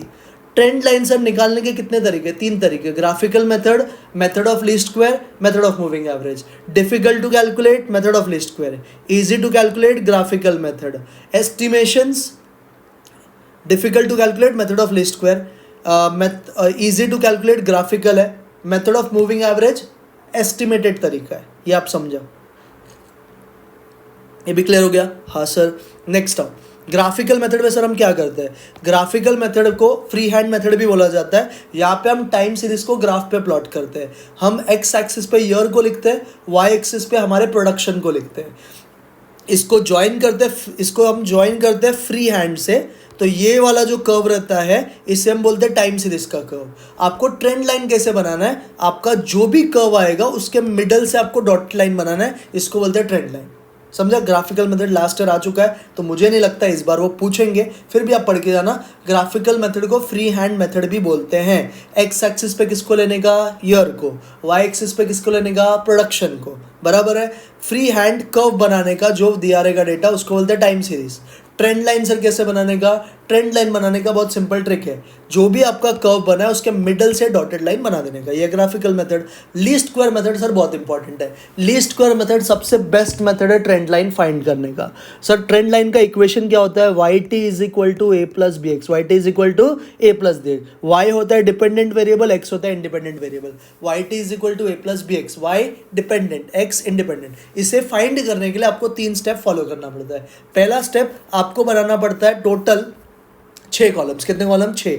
Year, production, X, X Y, X square, Y T is equal to A plus B X. क्या क्या column का नाम बोलोगे, year, production, X, X Y, X square, Y T is equal to A plus B X. Again year, production, X, X Y, X square, Y T is equal to A plus B X. Second चीज, आपको ये x का column बनाने के लिए आपका N देखना है। अगर आपका नंबर ऑफ डेटा ऑड है तो एक्स का फॉर्मूला है T minus middle year upon H. What is X का formula, T minus middle year upon H, T minus middle year upon H. अगर आपका डेटा इवन है तो एक्स का formula is 2 times T minus average of 2 middle year divide by H. क्या होता है formula, 2 times average of 2 times T minus average of 2 middle year divide by H. H मतलब difference in year, year में कितने का फर्क है। फिर आपको ट्रेंड लाइन में ए और बी की वैल्यू निकालने के लिए 2 इक्वेशन सॉल्व करना पड़ता है। पहला इक्वेशन होता है summation Y is equal to N A plus B summation X. दूसरा इक्वेशन होता है summation X Y is equal to A summation X plus B summation X square. पहले इक्वेशन से ए मिलता है, दूसरे इक्वेशन से बी मिलता है, आप इसमें डाल दोगे तो आपको ट्रेंड लाइन का वैल्यू आ जाएगा। बोलो समझा? सर वापस बताओ। Trend line is best measure for finding trend. सबसे पहला चीज़, ट्रेंड लाइन का इक्वेशन क्या होता है? Y T is equal to A plus B X. Y कौन सा वेरिएबल? डिपेंडेंट। एक्स कौन सा? इंडिपेंडेंट। ट्रेंड लाइन फाइंड करने के स्टेप्स क्या है सर? सबसे पहले 6 कॉलम बनाने का। पहले का नाम ईयर, सेकंड का production, third X, fourth X square, fourth X Y, fifth X square, sixth Y T is equal to A plus B X. Sir X का कॉलम बनाने के लिए डेटा देखने का। अगर एन ऑड है तो एक्स का formula T minus middle year upon H. Even है तो एक्स का formula 2 times T minus average of 2 middle year divide by H. Sir आपका जो ए एंड बी है उसे फाइंड करने के लिए कितने नॉर्मल इक्वेशन को सॉल्व करने का? 2। पहला इक्वेशन क्या है? Summation Y is equal to N A plus B summation X, बराबर। अगर और दूसरा equation summation X Y is equal to A summation X plus B summation X square. बोलो ये समझा? हाँ sir. Next is moving average. Moving average sir averages बताता है। इसमें 3 तरीका कैलकुलेट करेगा। 3 yearly moving average, 4 yearly moving average, 5 yearly moving average. 3 yearly moving average में आपको 4 कॉलम्स बनाना पड़ता है। Year, production, 3 yearly moving total, 3 yearly moving average. हम 3-3 साल का टोटल करते हैं और लिखते जाते हैं, और डिवाइड बाय 3 कर दोगे तो 3 ईयरली का आंसर आ जाएगा। इसमें पहले और लास्ट वाले का आंसर नहीं निकलता है। 3 ईयरली में आपको जैसा डेटा दिया है वैसे कॉपी करना है, 4 कॉलम बनाना है। Year, production, 3 yearly moving total, 3 yearly moving average, और लास्ट कॉलम के नीचे ट्रेंड वैल्यू लिखने का। ट्रेंड वैल्यू ऐसा ब्रैकेट में, ठीक है। 3 ईयरली में पहले और लास्ट का आंसर नहीं निकलता है, ठीक है, और 3-3 साल का टोटल करके डिवाइड बाय 3 करने का। 5 ईयरली भी सेम है। 5 ईयरली में पहला 2 और लास्ट का 2 का आंसर निकलता है, फर्स्ट 2 एंड लास्ट 2 का आंसर नहीं निकलता है। इसमें 5-5 साल का टोटल करने का और डिवाइड बाय 5 करने का। इसमें भी 4 column, year, production, 5 yearly moving total, 5 yearly moving average. 4 yearly के लिए ज़रा इंपॉर्टेंट है। जब भी 4 ईयरली का क्वेश्चन आएगा तो डेटा को हमेशा एक लाइन गैप छोड़ के लिखना है। डेटा को हमेशा एक लाइन गैप छोड़ के लिखने का। अब आपको एक टेबल बनाना है। ईयर, कॉलम्स है उसमें year, production, 4 yearly moving total, 4 yearly moving average, 2 unit moving total, 2 unit moving centred average. कौन कौन सा बनाने का? Year, production, 4 yearly moving total, 4 yearly moving average, 2 unit moving total, 2 unit moving centred average. समझा? इसमें कुछ कुछ चीज़ याद रखना। जब आप थर्ड कॉलम टोटल करते हो, 4 ईयरली मूविंग टोटल निकालते हो, तो पहले का टोटल आपको सेकंड और थर्ड डेटा के बीच में लिखना है। नेक्स्ट वाले का टोटल आपको थर्ड और फोर्थ डेटा के बीच में रखना है, ठीक है। फिर जब आप 2 यूनिट टोटल करोगे तो पहले और सेकंड वाले का जो एवरेज है उसको इधर बीच में कोई तो एक ईयर होगा, वहां पे आपको लिखना है। समझा? वापस बताता हूँ, पहले तो टेबल समझ जाओ। एक एक लाइन का गैप छोड़ के लिखने का। कॉलम कौन कौन सा बनाएगा? Year, production, 4 yearly moving total, 4 yearly moving average, 2 unit centre total, और 2 unit moving total, 2 unit moving centred average. ऐसे बनाएगा? हाँ सर, ये ऐसे तो बनाएगा। जब तू 4 ईयरली मूविंग टोटल करेगा तो पहले 4 साल का जो टोटल है वो तुझे सेकंड और थर्ड डेटा के बीच में एक लाइन का गैप रहेगा, वहां पे लिखना है। नेक्स्ट 4 साल का टोटल थर्ड और फोर्थ डेटा के बीच में एक लाइन का गैप रहेगा, वहां पे लिखना है। जब तू 2 यूनिट मूविंग टोटल करेगा तो फर्स्ट 2 का टोटल को उन दोनों के बीच में एक लाइन खाली रहेगा, वहां पे लिखना है, जो एक ईयर के बराबर रहेगा। बोलो समझा? हाँ सर, ये भी क्लियर हो गया पक्का। एक बार सर वापस क्विकली आंख बंद करके रिवाइज करते हैं, फिर हम जाते हैं इंडेक्स नंबर पे। सुनो, ट्रेंड लाइन, पहले तो टाइम सीरीज क्या होता है sir? Time series is collection of different items belonging to different time period but having same economic parameters. Sir time series का मेन ऑब्जेक्टिव क्या है? ट्रेंड वैल्यू ढूंढने के लिए। कितने कंपोनेंट्स होते हैं टाइम सीरीज के sir? 4। Secular trend, seasonal trend, cyclic trend, irregular trend. Secular trend का सिंबल टीटी, सीजनल का एसटी, साइक्लिक का सीटी, इरेगुलर का आईटी। कितने मॉडल्स होते हैं सर? 2। एक कौन सा? एडिटिव, एक कौन सा? मल्टीप्लिकेटिव। एडिटिव में हम क्या करते हैं? चारों ट्रेंड्स को ऐड, उसका सिंबल एक्सटी। मल्टीप्लिकेटिव में भी सर चारों को मल्टीप्लाई, उसका भी सिंबल एक्सटी। बराबर, ये समझा? हाँ सर। ट्रेंड, टाइम सीरीज का ट्रेंड वैल्यू निकालने के लिए कितने मेथड्स है? 3। Graphical, method of least square moving average, graphical is easy to calculate, method of least square difficult to calculate, estimations पे कौन चलता है, एस्टिमेटेड कौन है, estimated is moving average. Clear है? हाँ सर। ग्राफिकल मेथड का दूसरा नाम फ्री हैंड मेथड या free hand curve method. X axis पे क्या लिखने का, ईयर, वाई एक्सिस पे प्रोडक्शन। ठीक है सर। ग्राफ नॉर्मली ज्वाइन करके बनाने का, और ट्रेंड वैल्यू के लिए उस ग्राफ का कर्व के बीच में से, सेंटर में से एक लाइन डॉटेड बनाने का। मेथड ऑफ लीस्ट स्क्वायर के लिए सर स्टेप्स क्या है? मेथड ऑफ लीस्ट स्क्वायर सबसे पहले बेस्ट मेथड है। व्हाट इज ट्रेंड लाइन का equation, Y T is equal to A plus B X. ठीक है? हाँ sir, Y T is equal to A plus B X. Sir इसे find करने के लिए कितने कॉलम बनाने का, 6। Year, production, X, X Y, X square, Y T is equal to A plus B X. Sir अगर अपना डेटा ऑड रहेगा, एन अगर ऑड है तो एक्स का formula T minus middle year upon H. Sir even रहेगा तो X का formula 2 times T minus average of 2 middle year divide by H. Sir A और बी ढूंढने के लिए कितने इक्वेशन सॉल्व करेंगे, 2। पहला equation summation Y is equal to N A plus B summation X, दूसरा equation summation X Y is equal to A summation X plus B summation X square. Sir moving average में कितने साल के average निकाल सकते हैं, 3 साल, 4 साल, 5 साल। 3 ईयरली मूविंग एवरेज में कितना टोटल, कितना column, 4। Year, production, 3 yearly moving total, 3 yearly moving average. 5 yearly moving average में भी sir 4 column, year, production, 5 yearly moving total, 5 yearly moving average. Sir 3 yearly में कितना आंसर निकलता है, पहला और लास्ट का नहीं निकलता है। 5 ईयरली में पहला 2 लास्ट का 2। क्या करने का सर, 3 साल का टोटल डिवाइड बाय 3। 5 ईयरली में 5 साल का टोटल डिवाइड बाय 5। 4 ईयरली जब करेगा तो सर तो क्या याद रखने का, हर एक डेटा को एक लाइन का गैप छोड़ के लिखने का। बराबर कितना कॉलम बनाने का, 6 कॉलम। पहले का नाम ईयर, दूसरे का नाम प्रोडक्शन, तीसरे का नाम 4 ईयरली मूविंग टोटल, चौथे का नाम 4 ईयरली मूविंग एवरेज, पांचवें का नाम 2 यूनिट मूविंग टोटल, लास्ट वाले का 2 unit centred moving average. Sir पहला 4 साल का टोटल कहाँ पे लिखने का, सेकंड और थर्ड डेटा के बीच में। नेक्स्ट 4 का टोटल थर्ड और फोर्थ डेटा के बीच में, जो कि एक लाइन का गैप रहता है। जब 2 यूनिट मूविंग टोटल करेगा तो पहला डोर का टोटल उसके गैप में लिखने का जो एक ईयर के बराबर रहेगा। 4 ईयरली में पहला 2 और लास्ट 2 का आंसर नहीं आता है। क्लियर हो गया? हाँ सर। एक मिनट पानी पी लो, अब आओ फिर नेक्स्ट चैप्टर पे। नेक्स्ट है बच्चे लोग index number, one of the easiest chapter. Index number क्या बताता है सर, इंडेक्स नंबर बताता है प्राइस में, क्वांटिटी में, वैल्यू में कितने का चेंजेस हुआ when we compare it to current year. तो करंट ईयर के कंपैरिजन में, सॉरी बेस ईयर के कंपैरिजन में करंट ईयर के प्राइजेस में, क्वांटिटी में, वैल्यू में कितना चेंजेस हुआ, ये इंडेक्स नंबर बताने का काम होता है। इंडेक्स नंबर में बेस ईयर 0 से डिनोट होता है, करंट ईयर 1 से डिनोट होता है। बेस ईयर 0 से, करंट ईयर 1 से। तो बेस ईयर के प्राइस को बोलते हैं P0, करंट ईयर के प्राइस को बोलते हैं P1। बेस ईयर की क्वांटिटी को Q0, करंट ईयर की क्वांटिटी को Q1। ये सबको समझा? हाँ सर। नेक्स्ट आओ, सबसे पहला तरीका है सिंपल एग्रीगेट मेथड। कौन सा तरीका? Simple aggregate method. What is price index number का formula, P01 equal to summation P1 upon summation P0 into 100। तो समेशन P1 मतलब करंट ईयर का टोटल, समेशन P0 मतलब बेस ईयर का टोटल। क्वांटिटी इंडेक्स का sir formula summation Q1 upon summation Q0 into 100, summation Q1 upon summation Q0 into 100। तो ऊपर current year का quantity का टोटल, नीचे बेस ईयर के क्वांटिटी का टोटल इंटू 100। एक MCQ के लिए याद रखना, P01 को क्या पढ़ते हैं, P01 को पढ़ते हैं प्राइस इंडेक्स ऑफ 1/0। क्या पढ़ते हैं? Price index of 1/0, price index of 1/0। वापस प्राइस इंडेक्स का sir formula P01 equal to summation P1 upon summation P0 into 100।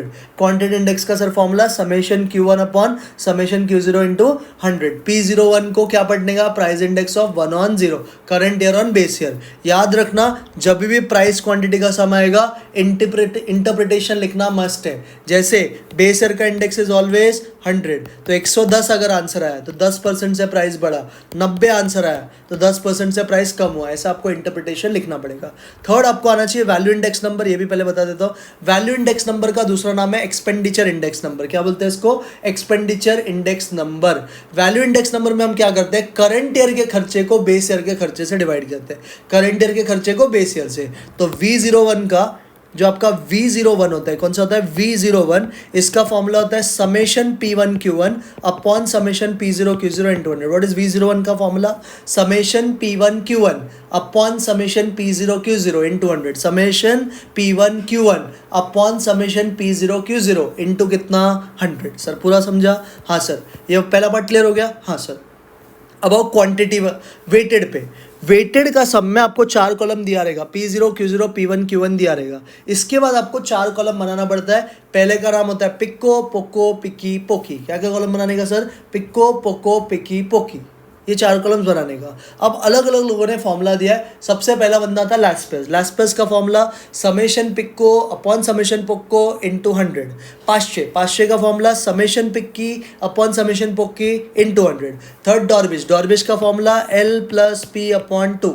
Fisher का formula root of L into P। Marshall का फॉर्मूला ऐसे याद रखने का, पिक्को पोक्को प्लस प्लस पिक्की पोक्की इंटू 100। कैसे याद रखिएगा? पिक्को पोक्को प्लस प्लस पिक्की पोक्की इंटू 100। एक और तरीका है summation P1 bracket of Q0 plus Q1 upon summation P0 bracket of Q0 plus Q1 into कितना? 100। एक और बंदा है वॉल्श, उसका फॉर्मूला मैंने लिखा नहीं है बट आपको याद रख लेना है। वॉल्श का भी एक फॉर्मूला याद रखो, समेशन P1 रूट ऑफ कोक्की upon summation P0 root of कोक्की इंटू 100। क्या होता है formula? Summation P1 root of कोक्की upon summation P0 root of कोक्की इंटू 100। ये होता है वॉल्श का फॉर्मूला। सर एक बार ये पूरा वापस, पहले कितना कॉलम बनाने का बच्चे लोग? 4 कॉलम बनाने का। पहले का नाम पिक्को, दूसरे का नाम पोक्को, तीसरे का नाम पिक्की, चौथे का नाम पोक्की। व्हाट इज लैस्पेस का फॉर्मूला? समेशन पिक्को अपॉन समेशन पोक्को इंटू 100। व्हाट इज पाश्चेस का फॉर्मूला? समेशन पिक्की अपॉन समेशन पोक्की इंटू 100। व्हाट इज डॉर्बिश का formula? L plus P upon 2। What is Fisher का formula? Root of L into P। What is Marshall का formula? Summation पिक्को upon summation पोक्को plus plus summation पिक्की upon summation पोक्की into 100। एक और formula summation P1 bracket Q0 plus Q1 upon summation Q0 bracket Q0 plus Q1 into 100। Walsh का formula summation P1 root of कोकी upon summation P0 root of कोकी into 100। अब और 2 चर याद रखो, ये MCQ में आता है। डॉर्बिश का लैस्पेस और पाश्चे को अगर तुमने फॉर्मूला के टर्म में डालो तो डॉर्बिश का फॉर्मूला बनता है समेशन पिक्को अपॉन समेशन पोक्को प्लस समेशन पिक्की अपॉन समेशन पोक्की the whole divided by 2 into 100। क्या होता है डॉर्बिश का फॉर्मूला? अगर पिक्को पोक्को के टर्म से लिखना है तो समेशन पिक्को अपॉन समेशन पोक्को प्लस समेशन पिक्की अपॉन समेशन पोक्की अपॉन 2 इंटू 100। वैसे ही मार्शल अजोत का, वैसे ही एक फिशर का ही फॉर्मूला होता है अंडर रूट ऑफ समेशन पिक्को अपॉन समेशन पोक्को इंटू समेशन पिक्की अपॉन समेशन पोक्की और बाहर इंटू 100। तो इसको आप ऐसे याद रखना, पिक्को को करने का पोक्को से डिवाइड, पिक्की से मल्टीप्लाई, पोक्की से डिवाइड। कैसे याद रखिएगा? पिक्को को करने का पोक्को से मल्टीप्लाई, पिक्को को करने का पोक्को से डिवाइड, पिक्की से मल्टीप्लाई, पोक्की से डिवाइड, अंडर रूट का बटन, फिर अंडर रूट करने का और इंटू क्या करने का? 100। ये 2 MCQ में आएगा, सम के लिए कोई काम नहीं है इसका। क्लियर हो गया? हाँ सर, अब MCQ के लिए और कुछ कुछ याद रखो। जो लैस्पेस का फॉर्म होता है उसमें बेस ईयर का क्वांटिटी सेम होता है। पाश्चे का फॉर्मूला में करंट ईयर क्वांटिटी सेम होता है। डॉर्बिश बाउले अरिथमेटिक मीन करता है, दोनों का एवरेज करता है। फिशर दोनों का ज्योमेट्रिक मीन करता है। क्या करता है? Geometric mean. और Marshall Edgeworth average of base and current year, average of base and current year. वापस बेस ईयर का क्वांटिटी किस में फिक्स्ड रहता है? लैस्पेस। करंट ईयर का quantity Paasche. Arithmetic mean Dorbish Bowley. Geometric mean Fisher. Average of base and current year Marshall Edgeworth. बोलो समझ गया पूरा? हाँ सर। नेक्स्ट आओ, cost of living index number. CLI के 3 नाम होते हैं, wholesale price index, consumer price index और जनरल प्राइस इंडेक्स। क्या क्या नाम होता है? Wholesale price index, consumer price index, general price index. Commonly use name है कंज्यूमर प्राइस इंडेक्स। कौन सा? Consumer price index. ये क्या होता है? CLI आपको standard of living of a person, एक पर्सन के स्टैंडर्ड ऑफ लिविंग के बेसिस पे कैसे खर्चा या इनकम होता है, बेसिकली CLI ये बताता है। CLI निकालने के 2 मेथड है, एक तरीका एग्रीगेटिव एक्सपेंडिचर मेथड, एक है फैमिली बजट मेथड। एक कौन सा? एग्रीगेटिव एक्सपेंडिचर मेथड, एक family budget method. Aggregative expenditure method का जो फॉर्मूला है वो है लैस्पेयर का ही फॉर्मूला, समेशन पिक्को अपॉन समेशन पोक्को इंटू 100। ठीक है? फैमिली बजट का जो फॉर्मूला है वो होता है summation IW upon summation W। ये अकेला एक फॉर्मूला है जो इंटू 100 नहीं होता है। Summation IW upon summation W, जहाँ पे I का मतलब होता है प्राइस रिलेटिव, जिसका फॉर्मूला होता है P1 upon P0 into 100। W का मतलब होता है वेट्स, और वेट्स कभी नहीं दिया तो बेस ईयर के खर्चे को मानने का, किसको मानने का, बेस ईयर का खर्चा। बोलो वापस, CLI का फॉर्मूला एग्रीगेटिव एक्सपेंडिचर में क्या है, समेशन पिको अपॉन समेशन पोको इंटू 100। फैमिली बजट में मैं sir summation IW upon summation W, I का मतलब price relative, formula P1 upon P0 into 100, W का मतलब वेट्स, वेट्स नहीं दिया तो किसको मानने का, बेस ईयर के खर्चे को। बोलो पूरा CLI समझा, हाँ सर। CLI की हेल्प से आप नॉमिनल और रियल इनकम भी निकाल सकते हो। तो CLI का कॉन्सेप्ट नॉमिनल रियल इनकम निकालने के लिए काम आता है। नॉमिनल इनकम वो इनकम होता है जो कंपनी आपको एक्चुअली पे करती है, कंपनी आपको एक्चुअली पे करती है। बट अगर आपने इसमें से इन्फ्लेशन का फैक्टर हटा दिया तो जो इनकम आता है उसे बोलते हैं रियल इनकम। उसे क्या बोलते हैं, real. Nominal income is that income which is actually paid by the company. Real income is nominal income adjusted inflation, nominal income adjusted inflation. तो रियल इनकम का फॉर्मूला होता है nominal income upon CLI into 100। What is formula, real income का nominal income upon CLI into 100, nominal income upon CLI into 100, nominal income upon CLI into 100।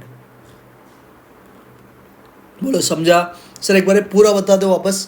चलो एक बार हम वापस discuss करते हैं स्टार्टिंग से, बस फटाफट 2 से 4 मिनट में रिवीजन करेंगे। इंडेक्स नंबर में सर क्या क्या याद रखने का, इंडेक्स नंबर क्या मेजर करता है, change in price quantity value of current year as compare to base year. बेस ईयर को क्या बोलते हैं, 0, करंट ईयर को 1। बेस ईयर का इंडेक्स हमेशा 100, बेस ईयर का प्राइस P0, करंट ईयर का प्राइस P1, बेस ईयर का क्वांटिटी Q0, करंट ईयर का प्राइस Q1।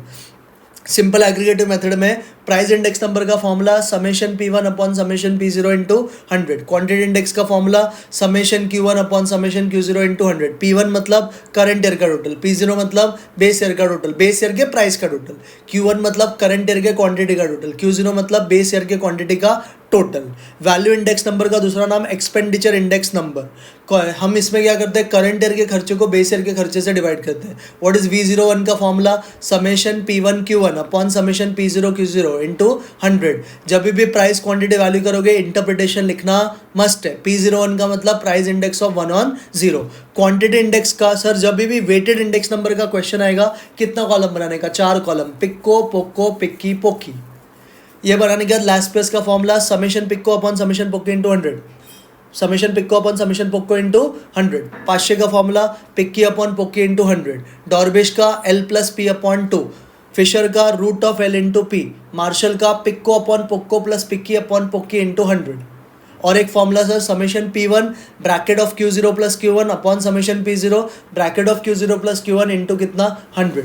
सर वॉल्श का formula summation P1 under root of कोकी upon summation P0 under root of कोकी into 100। Sir base year का quantity किसमें fixed रहता है, last year, current year Paasche, AM method Dorbish, GM method Fisher, base and average of base and current year quantity Marshall Edgeworth. Sir अगर पिक्को Poco के term में डॉर्बिश का formula लिखना है तो क्या लिखने का, समेशन पिक्को अपॉन समेशन पोको प्लस समेशन पिक्की अपॉन समेशन पोक्की डिवाइड बाय 2 इंटू 100। सर अगर मार्शल फिशर का लिखना है तो अंडर रूट ऑफ समेशन पिक्को अपॉन समेशन पोको इंटू समेशन पिक्की अपॉन समेशन पोक्की the whole into 100।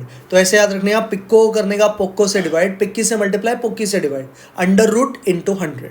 Clear. Next is sir CLI। CLI का सर CLI क्या बताता है, CLI बताता है standard of living of a person. CLI के और क्या क्या नाम है, wholesale price index, consumer price index, general index. CLI निकालने के कौन से 2 तरीके हैं सर, एक तरीका है एग्रीगेटिव एक्सपेंडिचर मेथड, एक तरीका है sir family budget method. Aggregative expenditure method का formula is same as Laspeyres. क्या होता है फॉर्मूला सर, समेशन पिक्को अपॉन समेशन पोक्को इंटू 100। फैमिली बजट का sir formula summation IW upon summation W। I का मतलब price relative, formula P1 upon P0 into 100। W का मतलब वेट्स, वेट्स कभी भी नहीं दिया तो किसको मानने का, बेस ईयर के खर्चे को, P0 Q0 को। क्लियर है, हाँ सर। CLI की हेल्प से क्या निकलता है sir, real income of consumer, जो कंपनी एक्चुअली पे करती है कौन सा इनकम, नॉमिनल। नॉमिनल से इन्फ्लेशन को हटा दिया तो क्या मिल जाएगा, real. What is real income का formula, nominal income upon CLI into 100। Clear हो गया, हाँ सर। नेक्स्ट चैप्टर और लीनियर प्रोग्रामिंग प्रॉब्लम्स।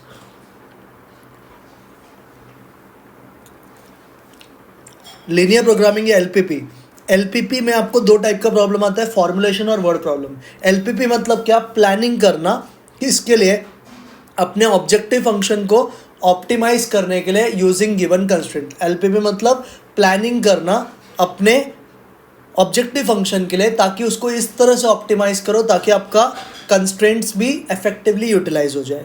इसमें कुछ कुछ चीज़ याद रखना, जो वेरिएबल्स इन्वॉल्व होता है एलपीपी में उसे बोलते हैं डिसीजन वेरिएबल्स। क्या बोलते हैं उसको? Decision variables. हर बिजनेस का दो ऑब्जेक्टिव रहता है, उसे ऑब्जेक्टिव फंक्शन बोलते हैं।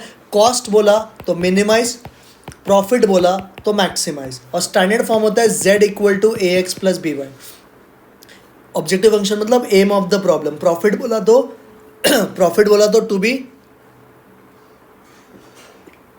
मैक्सिमाइज, कॉस्ट बोला तो to be minimise, and standard तरीका क्या होता है? z equal to x plus B Y.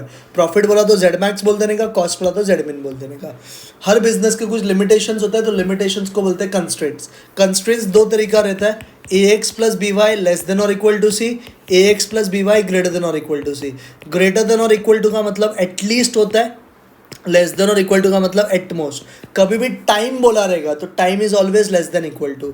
कभी भी बोला रहेगा फूड के बारे में, प्रोटीन वगैरह, तो ग्रेटर देन इक्वल टू।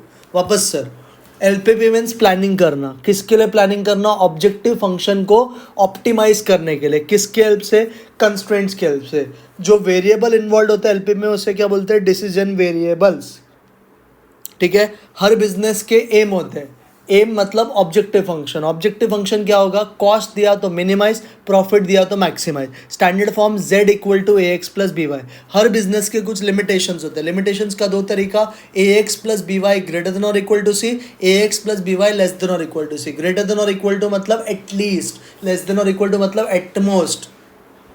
अगर प्रोटीन वगैरह का क्वेश्चन है तो greater than equal to, time का क्वेश्चन है तो less than equal to. Formulate करने का स्टेप क्या है? जो दो अननोन वेरिएबल है उसको अज्यूम करने का X and Y with proper units. Second frame करने का ऑब्जेक्टिव फंक्शन। ऑब्जेक्टिव फंक्शन होता है z equal to A x plus B Y. Third, constraints को फ्रेम करो। कंस्ट्रेंट्स अगर पॉसिबल है तो टैबुलर फॉर्म में करने का। किसके फॉर्म में? टैबुलर। मतलब सर जो भी है, समझो ध्यान से, इसमें बहुत लोग गड़बड़ करते हैं। जो आपका प्रोडक्ट होगा, जैसे आप बना रहे हो सपोज एसी एंड फैन, तो एसी फैन को यहाँ पे लिखने का। एसी और फैन को सपोज वायरिंग और ड्रिलिंग लगता है तो वायरिंग ड्रिलिंग यहाँ पे लिखने का, और अवेलेबिलिटी सामने। हमेशा हम ऐसे ही करेंगे, हाँ याद रखना एग्जाम में भी।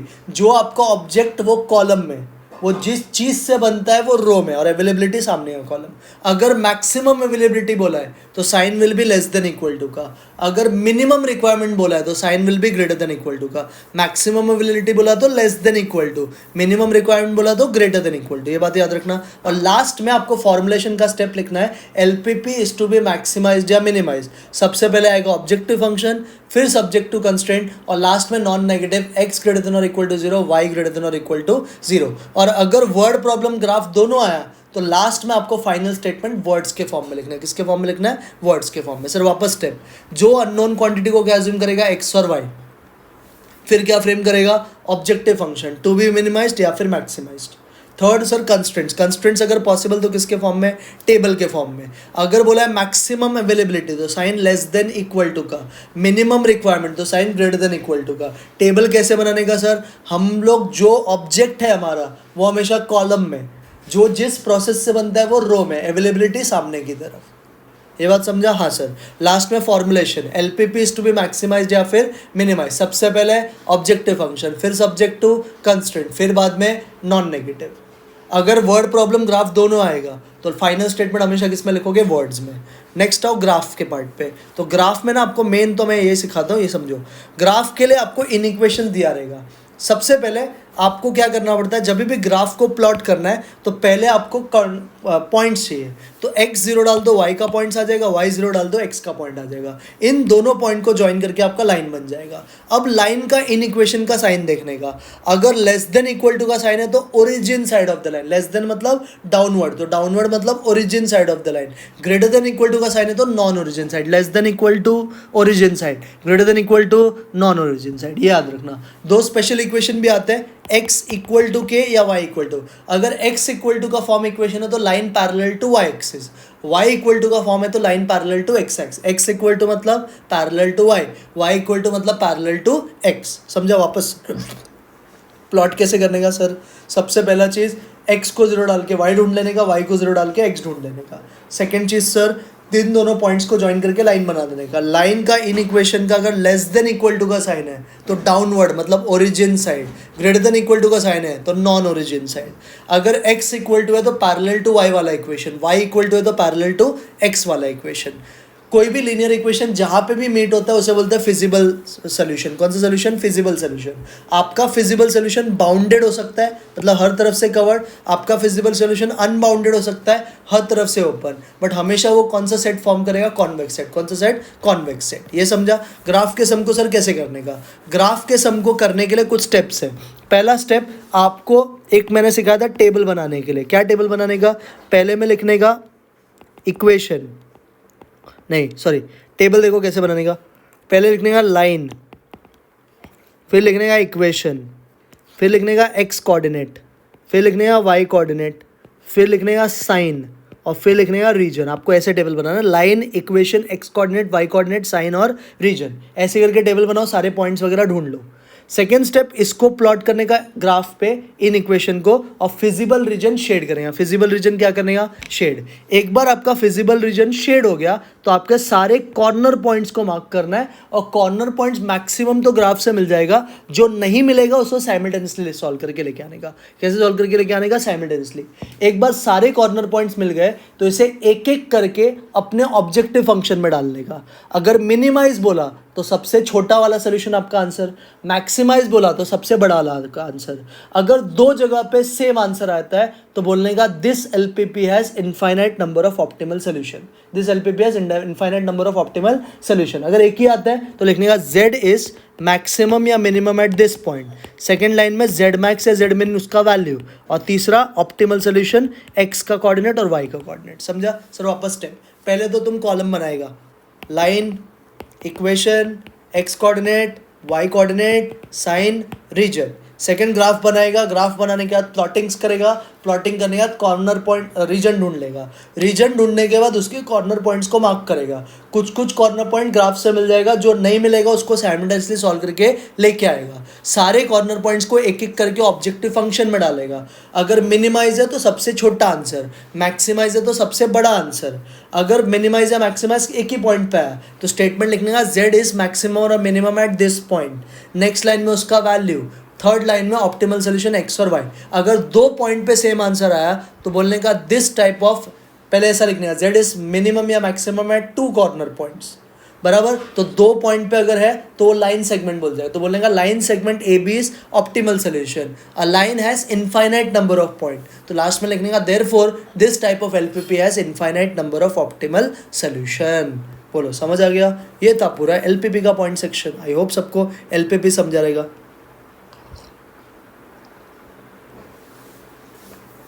हाँ सर समझा है। नेक्स्ट आओ assignment and sequencing. Assignment and sequencing में हर बार क्वेश्चन आता है कभी, और सीक्वेंसिंग का 2 ऑर्डर बेसिकली आया, 3 ऑर्डर आया नहीं। ये बार चांसेस है 3 ऑर्डर पूछ ले, और दोनों में से एक एक क्वेश्चन आता है। असाइनमेंट मतलब क्या? पर्टिकुलर जॉब पर्टिकुलर बंदे को असाइन करना। जो हम प्रोसेस यूज़ करते हैं उसे बोलते हैं हंगेरियन मेथड। क्या बोलते हैं उसको? Hungarian method. स्टेप्स अप्लाई करने से पहले कुछ कंडीशन सेटिस्फाई होना जरूरी है। पहला कंडीशन, आपका प्रॉब्लम हमेशा बैलेंस्ड होना चाहिए। बैलेंस मतलब number of row equal to number of column. Second step, problem सिर्फ मिनिमाइजेशन का होना चाहिए। किसका होना चाहिए? मिनिमाइजेशन। और तीसरा स्टेप, एक बंदे को एक ही जॉब असाइन हो सकता है। क्या क्या याद रखोगे? हंगेरियन के 3 बेसिक स्टेप है। पहला step, assignment problem should be balanced, मतलब number of row should be equal to number of column. Second step, problem सिर्फ मिनिमाइजेशन का होना चाहिए। तीसरा स्टेप, एक बंदे को सिर्फ एक जॉब मिलना चाहिए। अगर ये कंडीशन सेटिस्फाई हुआ तो आपको स्टेप परफॉर्म करना है। पहला स्टेप, आपको ये देखना है सर अगर प्रॉब्लम बैलेंस नहीं है तो रो अगर कम है तो डमी रो ऐड कर, अगर कॉलम कम है तो डमी कॉलम ऐड कर, और डमी का मतलब सारा वैल्यू 0 लेके। स्टेप्स क्या है?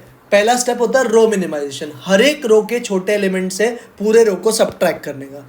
जो पहला स्टेप हो गया उसमें दूसरा स्टेप अप्लाई करने का, हर एक कॉलम का छोटा एलिमेंट से पूरे कॉलम को सबट्रैक्ट करेंगे। तो पहला स्टेप रो मिनिमाइजेशन, दूसरा कॉलम मिनिमाइजेशन पहले स्टेप का ही होता है। तो पहले हर एक रो का छोटा, पूरे रो को उससे माइनस। फिर सेकेंड स्टेप, हर एक कॉलम का छोटा और पूरे कॉलम को उससे माइनस। तीसरा स्टेप, एक बार आपका रो कॉलम हो गया, कभी कभी कॉलमिनेशन नहीं भी लगता है, हर एक कॉलम का अगर छोटा जीरो है तो कॉलमिनेशन करने की जरूरत नहीं है, सीधा लिखने का there is no need of column minimisation. तीसरा step, minimum number of lines बनाने का to cover all zeros. Minimum number of line बनाने का to cover all zero.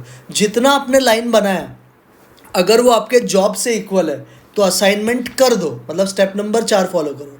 But जितना आपने लाइन बनाया वो नंबर ऑफ जॉब से कम आया तो असाइनमेंट मत करो, स्टेप नंबर 5 फॉलो करो। समझा?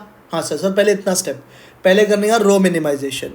ठीक है, तो रो मिनिमाइजेशन का मतलब हर एक रो के छोटे एलिमेंट से पूरे रो को माइनस।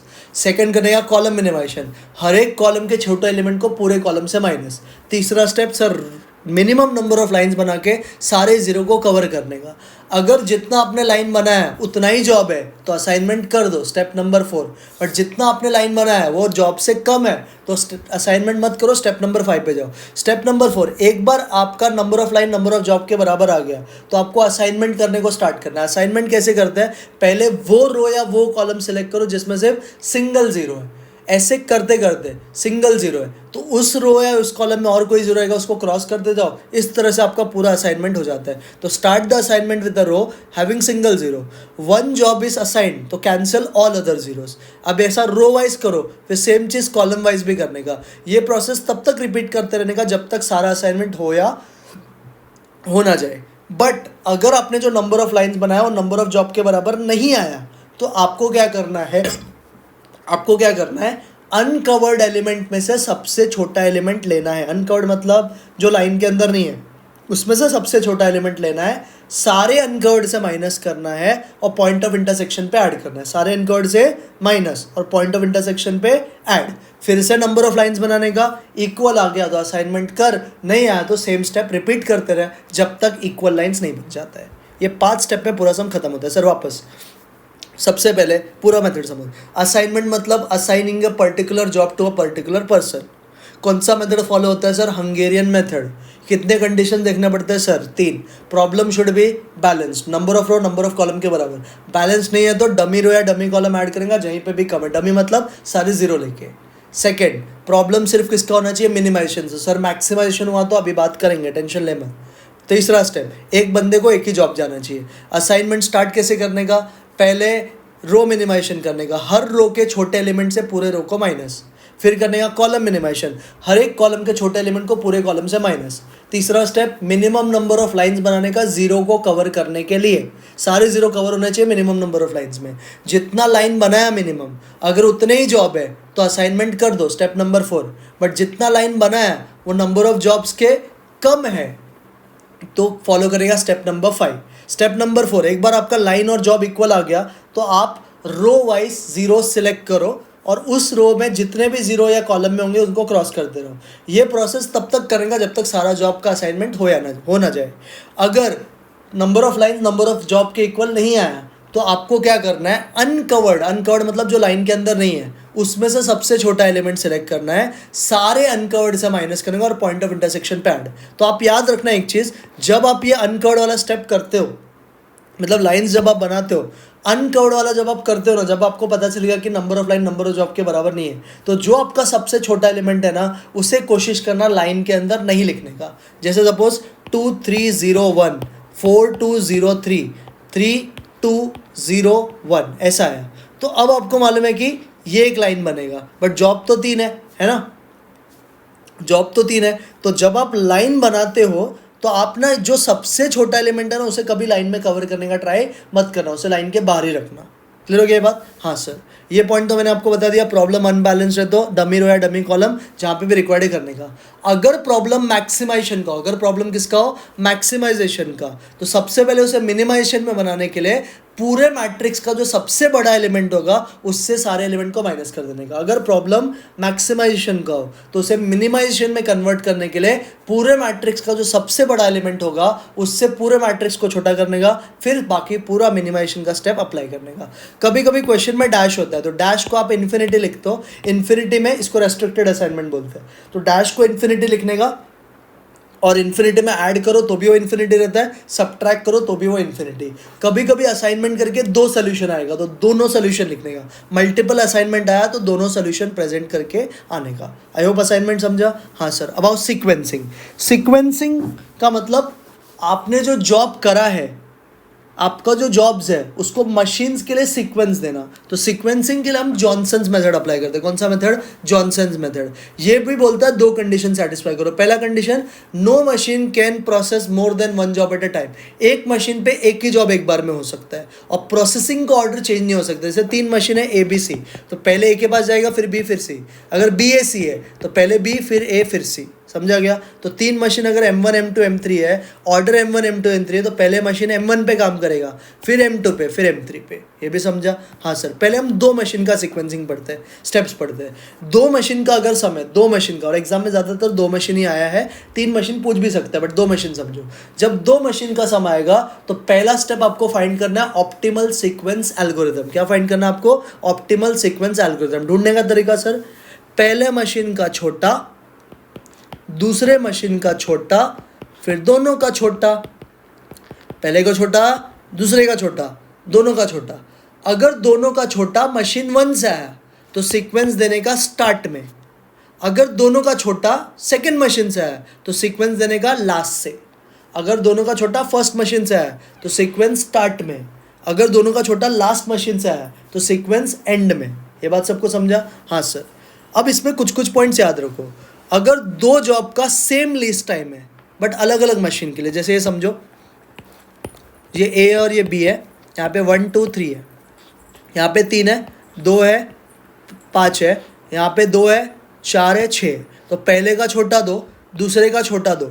क्या ये दोनों जो मिनिमम है वो सेम जॉब का है कि अलग अलग जॉब का? अलग अलग। सेम मशीन का है कि अलग अलग है? सर अलग अलग है। तो ये वाला जाएगा स्टार्ट में, ये वाला जाएगा एंड में। बराबर? अब सपोज इधर भी 2 रहता, बराबर है? अब बोलो सर, पहले का छोटा 2 है, वो यहाँ पे भी और यहाँ पे भी है, और इसका छोटा भी 2 है, तो ये दोनों स्टार्ट में, ये जाएगा एंड में। बराबर है? और अगर ऐसा केस हो गया, इसके नीचे भी 2 है, तो अब देखो, और इसके नीचे भी 2 है फॉर एग्जाम्पल, और यहाँ पे 5 है, तो पहले का छोटा 2, दूसरे का भी छोटा 2, इसके भी नीचे का सेम एलिमेंट, इसके भी नीचे का सेम।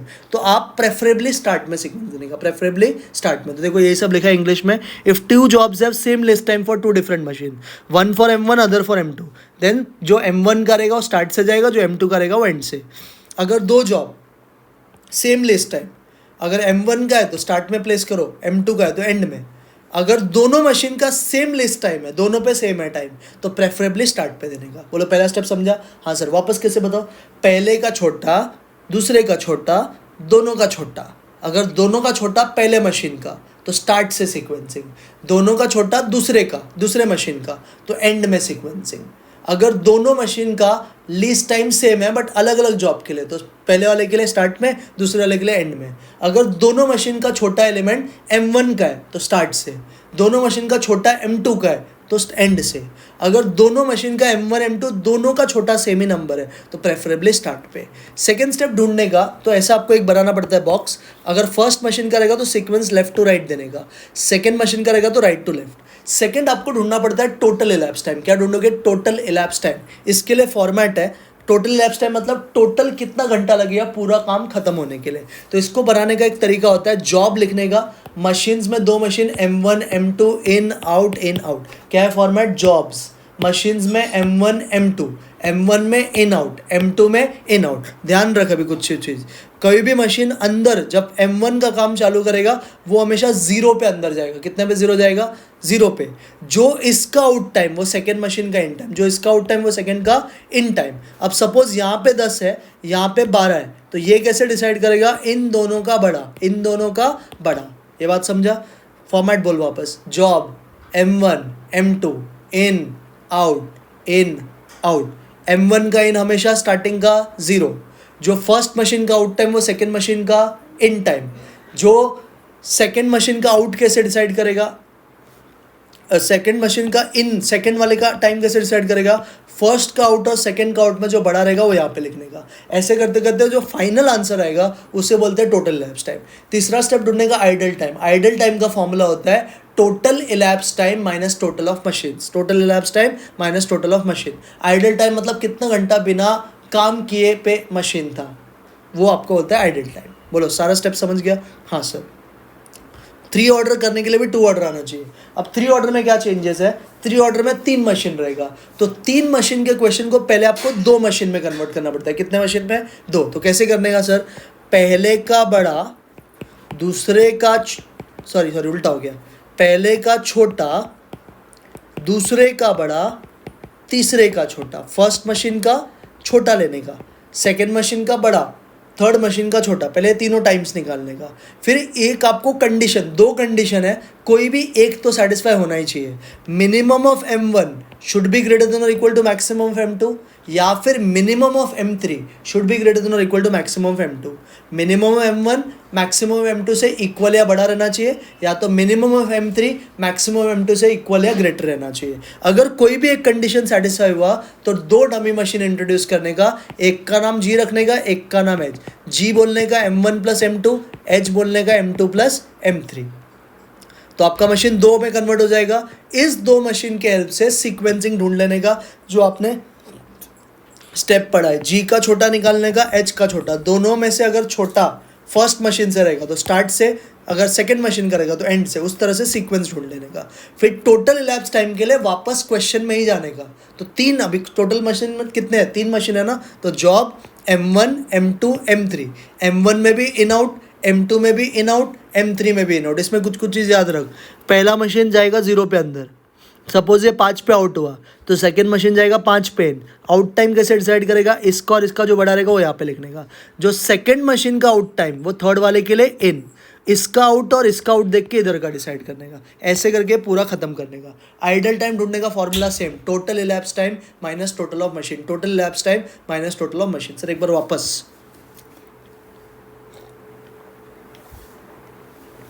वापस समझो बच्चे लोग।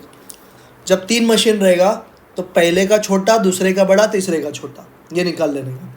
अब कंडीशन चेक करने का, या तो पहले का छोटा दूसरे के बड़े के ग्रेटर या इक्वल रहना चाहिए, या तो तीसरे का छोटा पहले के दूसरे के बड़े या ग्रेटर से इक्वल रहना चाहिए। कोई भी एक कंडीशन सेटिस्फाई तो 2 मशीन इंट्रोड्यूस करने का। GH, G का formula M1 plus M2, H का फॉर्मूला M2 प्लस M3। तो क्वेश्चन कितने में कन्वर्ट हो गया? 2 मशीन।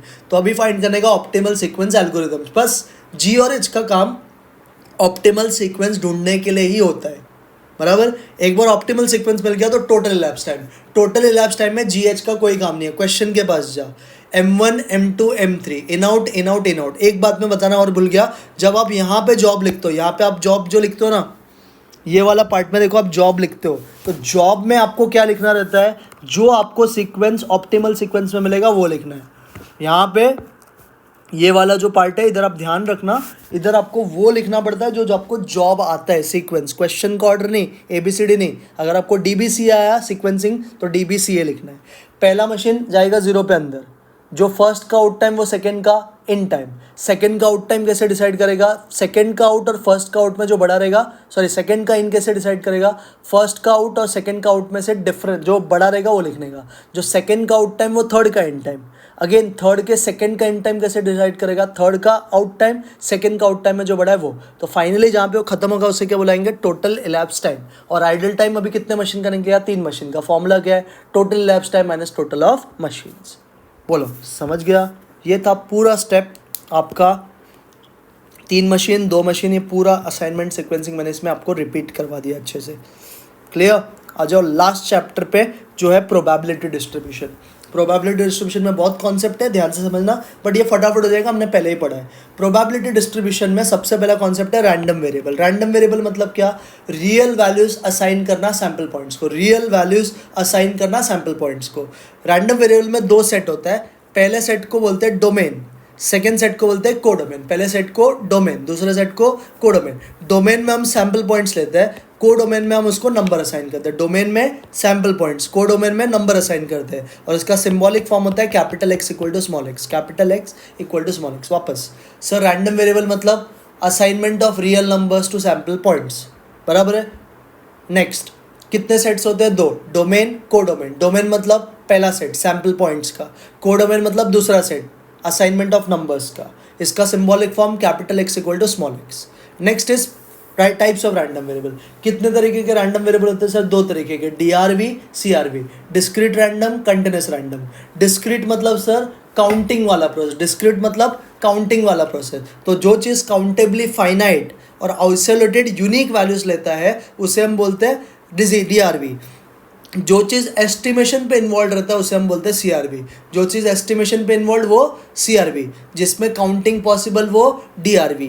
DRV में रेंज लिखना पॉसिबल है, रेंज मतलब कहाँ से कहाँ तक जाएगा। CRV में रेंज लिखना पॉसिबल नहीं है। ये था पहला कॉन्सेप्ट। दूसरा कॉन्सेप्ट होता है प्रोबेबिलिटी डिस्ट्रीब्यूशन का। प्रोबेबिलिटी डिस्ट्रीब्यूशन मतलब पूरा का पूरा सारे के सारे अगर आप अपने रैंडम एक्सपेरिमेंट के जितने पॉसिबल केसेस है सबका सब एक साथ डिस्कस करते हो तो उसे बोला जाता है प्रोबेबिलिटी डिस्ट्रीब्यूशन। आपको एक टेबल बनाना पड़ता है, पहले का नाम xi, दूसरे का नाम क्या pi। आपको अगर अपना आंसर चेक करना है सही या गलत है तो प्रोबेबिलिटी का वैल्यू का टोटल 1 अगर आता है तो आपने सही टेबल बनाया। समझा ये बात सबको?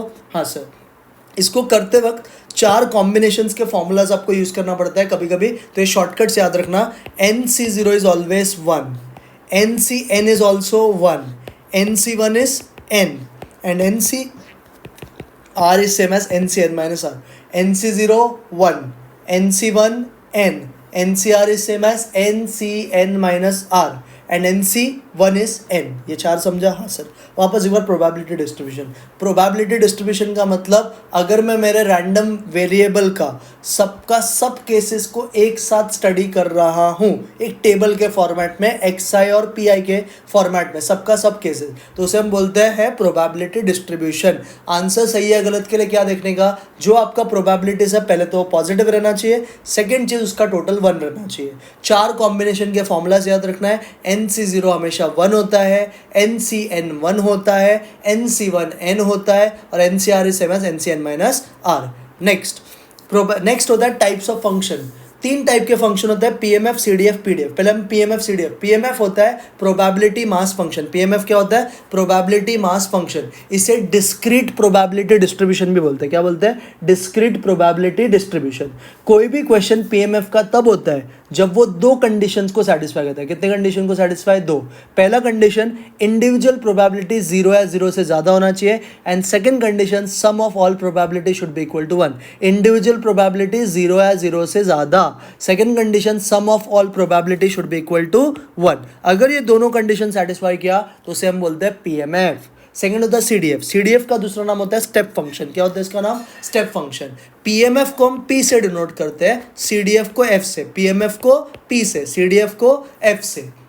तो CDF में आपको एक फॉर्मूला याद रखना है, f of capital X equal to small x is equal to probability of capital X less than और इक्वल टू स्मॉल x। क्या होता है formula? f of capital X equal to small x is equal to probability of capital X less than और equal to small x। वापस sir, पहले 2 function PMF CDF। PMF का पूरा नाम probability mass function, CDF का पूरा नाम cumulative distributive function. PMF को हम किससे डिनोट करते हैं? P से, CDF को F से। PMF के लिए कितने कंडीशन चेक करने का? 2। पहला कंडीशन इंडिविजुअल प्रोबेबिलिटी 0 या 0 से ज़्यादा, second condition sum of all probability should be equal to 1। दोनों कंडीशन सेटिस्फाई तो PMF है, कोई भी एक किया तो PMF नहीं है। CDF का दूसरा नाम स्टेप फंक्शन। CDF को किससे डिनोट करते हैं? F से। फॉर्मूला क्या याद रखोगे? f of capital X equal to small x is equal to probability of capital X less than और equal to small x। CDF का मैक्सिमम टोटल 1 हो सकता है। नेक्स्ट, इसमें एक कंडीशनल प्रोबेबिलिटी का फॉर्मूला यूज होता है जो आपको याद रखना है, probability of A by B. Probability of A by B. What is A by B का मतलब? A बाई बी का मतलब B हो चुका है A का प्रोबेबिलिटी। जब B हो चुका है A का प्रोबेबिलिटी बताओ, तो फॉर्मूला होता है probability of A intersection B upon probability of B। Probability of A intersection B upon probability of B। जो हो चुका है उसका प्रोबेबिलिटी नीचे, दोनों का कॉमन ऊपर। ये भी समझा? हाँ सर।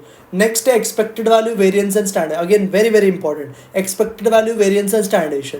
जब भी expected value variance and standard deviation का क्वेश्चन आएगा, पूरा का पूरा पूछा है तो आपको 5 कॉलम बनाना है। पहले का नाम xi, दूसरे का नाम pi, तीसरे का नाम pixi, फोर्थ का नाम xi स्क्वायर, फिफ्थ का नाम pixi स्क्वायर। बोलो क्या क्या कॉलम बनाओगे? 5 column. xi, pi, pixi, xi का स्क्वायर, pixi स्क्वायर। हाँ सर। ये 5 कॉलम बनने के बाद अगर आपको एक्सपेक्टेड वैल्यू पूछा है तो एक्सपेक्टेड वैल्यू का फॉर्मूला होता है एक्सपेक्टेड वैल्यू का फॉर्मूला होता है summation pixi। What is expected value का formula? Summation pixi, summation pixi मतलब थर्ड कॉलम का टोटल। वेरिएंस का फॉर्मूला क्या होता है sir? Summation p i x i square minus E of x the whole square. बोलो क्या होता है formula? Summation p i x i square minus E of x the whole square, column number 5 minus column number 3 का square. Variance का formula ये आ गया। स्टैंडर्डेशन होता है रूट ऑफ वेरिएंस। स्टैंडर्डेशन बोला तो root of variance.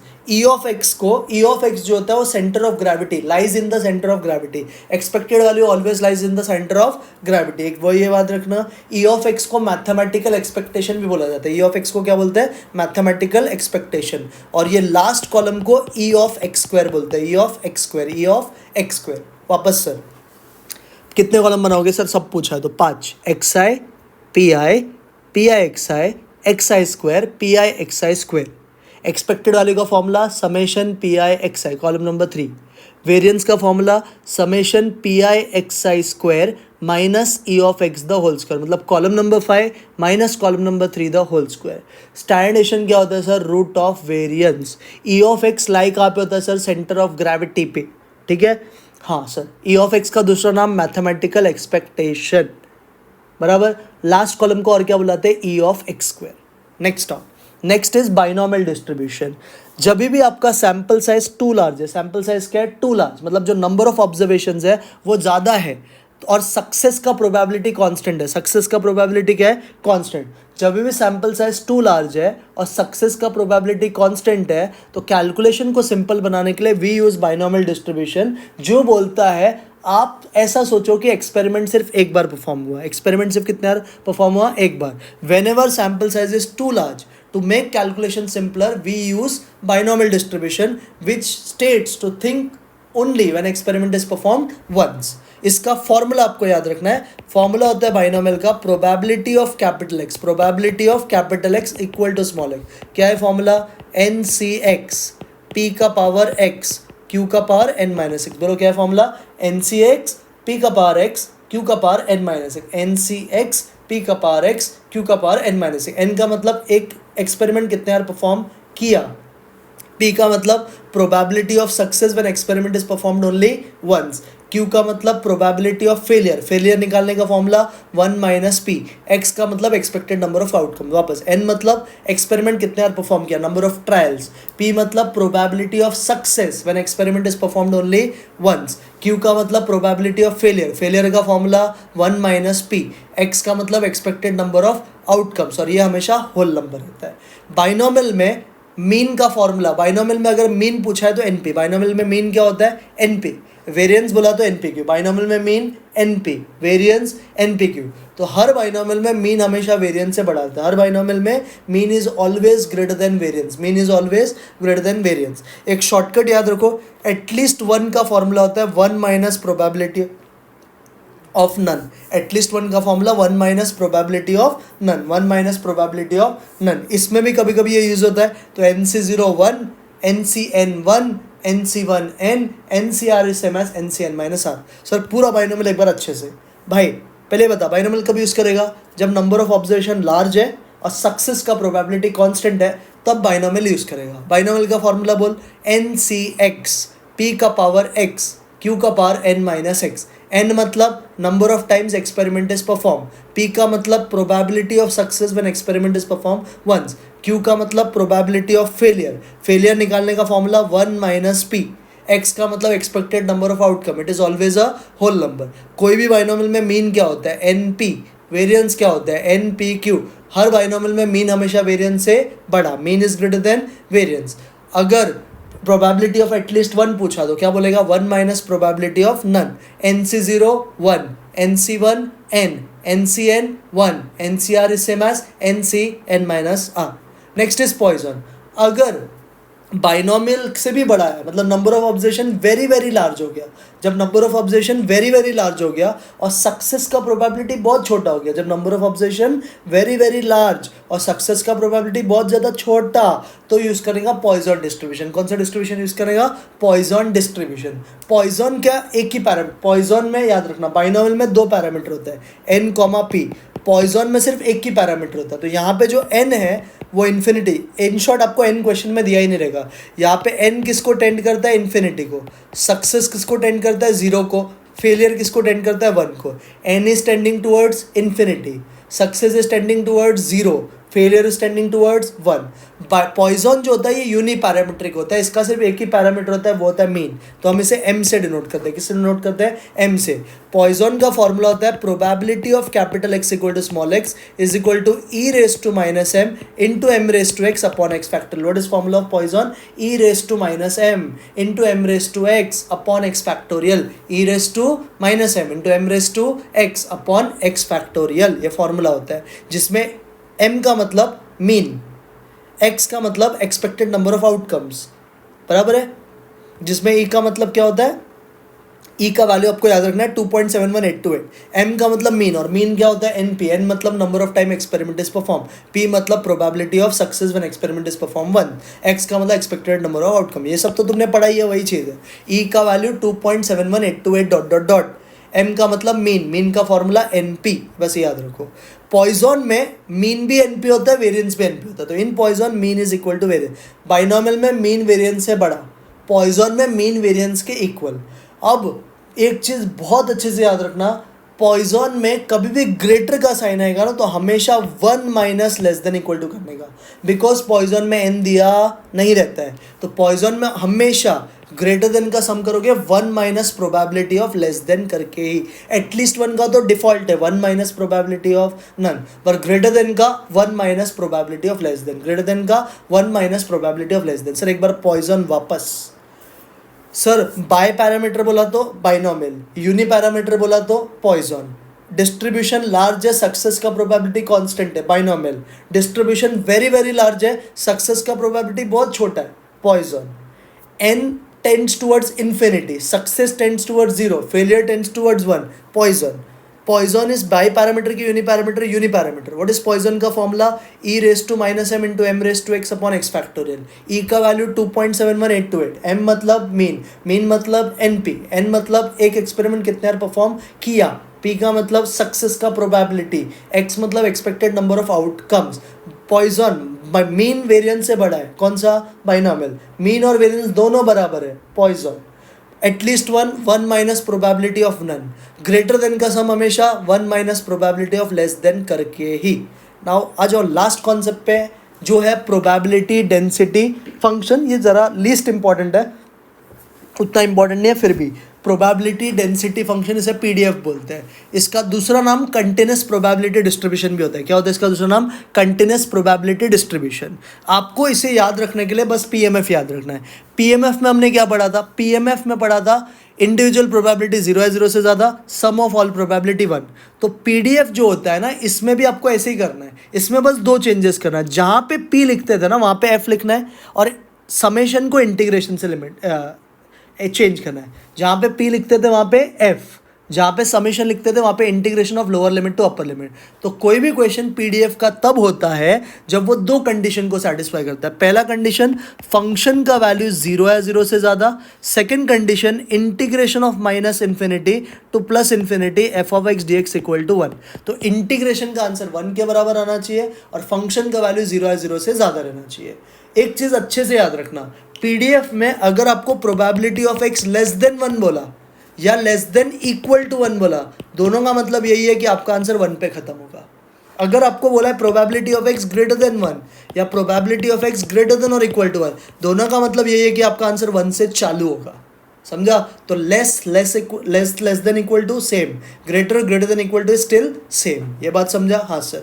Expected value का इसमें फॉर्मूला होता है integration of minus infinity into plus infinity X into F of X D X. What is expected value का formula? Integration of minus infinity to plus infinity X into F of X D x.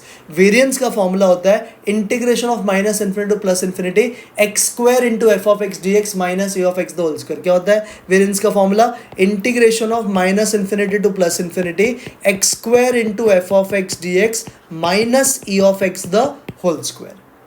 और CDF का question आया तो आपका upper limit आपको x रखना है। CDF आया तो अपर लिमिट क्या रखना है? x। सीडीएफ आया तो upper limit x। Again PDF, sir PDF का दूसरा नाम होता है कंटिन्यूस प्रोबेबिलिटी डिस्ट्रीब्यूशन। सिंपल भाषा में integration based question. Sir PMF याद है तो पीडीएफ आ जाएगा क्या? हाँ, पीएमएफ का फॉर्मूला में जिधर जिधर पी है उधर उधर एफ डाल दे, जिधर जिधर समेशन है उधर integration of lower limit to upper limit. तो पीडीएफ होने के लिए दो कंडीशन सेटिस्फाई करने का। पहला कंडीशन फंक्शन का वैल्यू 0 है 0 से ज़्यादा। Second condition integration of lower limit to upper limit F of X D X equal to 1। Integrate PDF में less less equal to is same, greater greater than equal to is same. Less than 1 मतलब 1 पे खत्म होगा, less than equal to 1 फिर भी 1 पे ही खत्म होगा, ग्रेटर देन 1 1 से चालू होगा, ग्रेटर देन इक्वल टू 1 1 से चालू होगा, 1 to 2 1 पे चालू 2 पे खत्म, ऐसे याद रखने का। ई ऑफ एक्स पूछा तो integration of minus infinity to plus infinity X into F of X D X. Variance बोला तो sir integration of minus infinity to plus infinity X square into F of X D X minus E of x the whole square. Integration of minus infinity to plus infinity X square into F of X D X minus E of x the whole square. और C D F बोला तो upper limit क्या रखने का, x रखने का। बोलो समझ आया? इस तरह से मैंने आपको पूरा मैथ्स 2 का पॉइंट सेक्शन रिवाइज करवा दिया। देखो बहुत ज़्यादा आपको ये हेल्प करेगा, मैं आपको एश्योरेंस दे रहा हूँ, ये आपको ना दिमाग में बैठ जाएगा ये पॉइंट्स अच्छे से। सो प्लीज़ ये वीडियो गो थ्रू करना, एग्जाम के एटलीस्ट 2 दिन पहले या 1 दिन पहले इसको गो थ्रू करना इंपॉर्टेंट है, तो आपके पॉइंट सेक्शन रिवाइज हो जाएंगे। ठीक है, तो ये वीडियो आपको गो थ्रू करना है एंड प्लीज़ ये वीडियो अपने सारे दोस्तों को शेयर करना, जो भी 12th स्टैंडर्ड का बोर्ड्स देने वाले उनका भी हेल्प हो जाएगा। Clear? So please share this video and आपको भी अगर मेरा ये मेहनत पसंद आता है, रात के 1:30 बज रहा है, मैं आपके लिए इतना मेहनत कर रहा हूँ, so please do consider like करने का, वीडियो को शेयर करने का एंड इफ़ पॉसिबल सब्सक्राइब भी आप कर सकते हो। क्लियर? सो अब मैंने आपको पूरा मैथ्स 1 का पॉइंट्स रिवाइज करवा दिया, मैथ्स 2 का पॉइंट्स रिवाइज करवा दिया, तो ऑलमोस्ट जितना मेरे तरफ से पॉसिबल था आपके बोर्ड्स के लिए रिविजन करवाने का वो सब मैंने करवा दिया है। Clear? So please write your paper properly.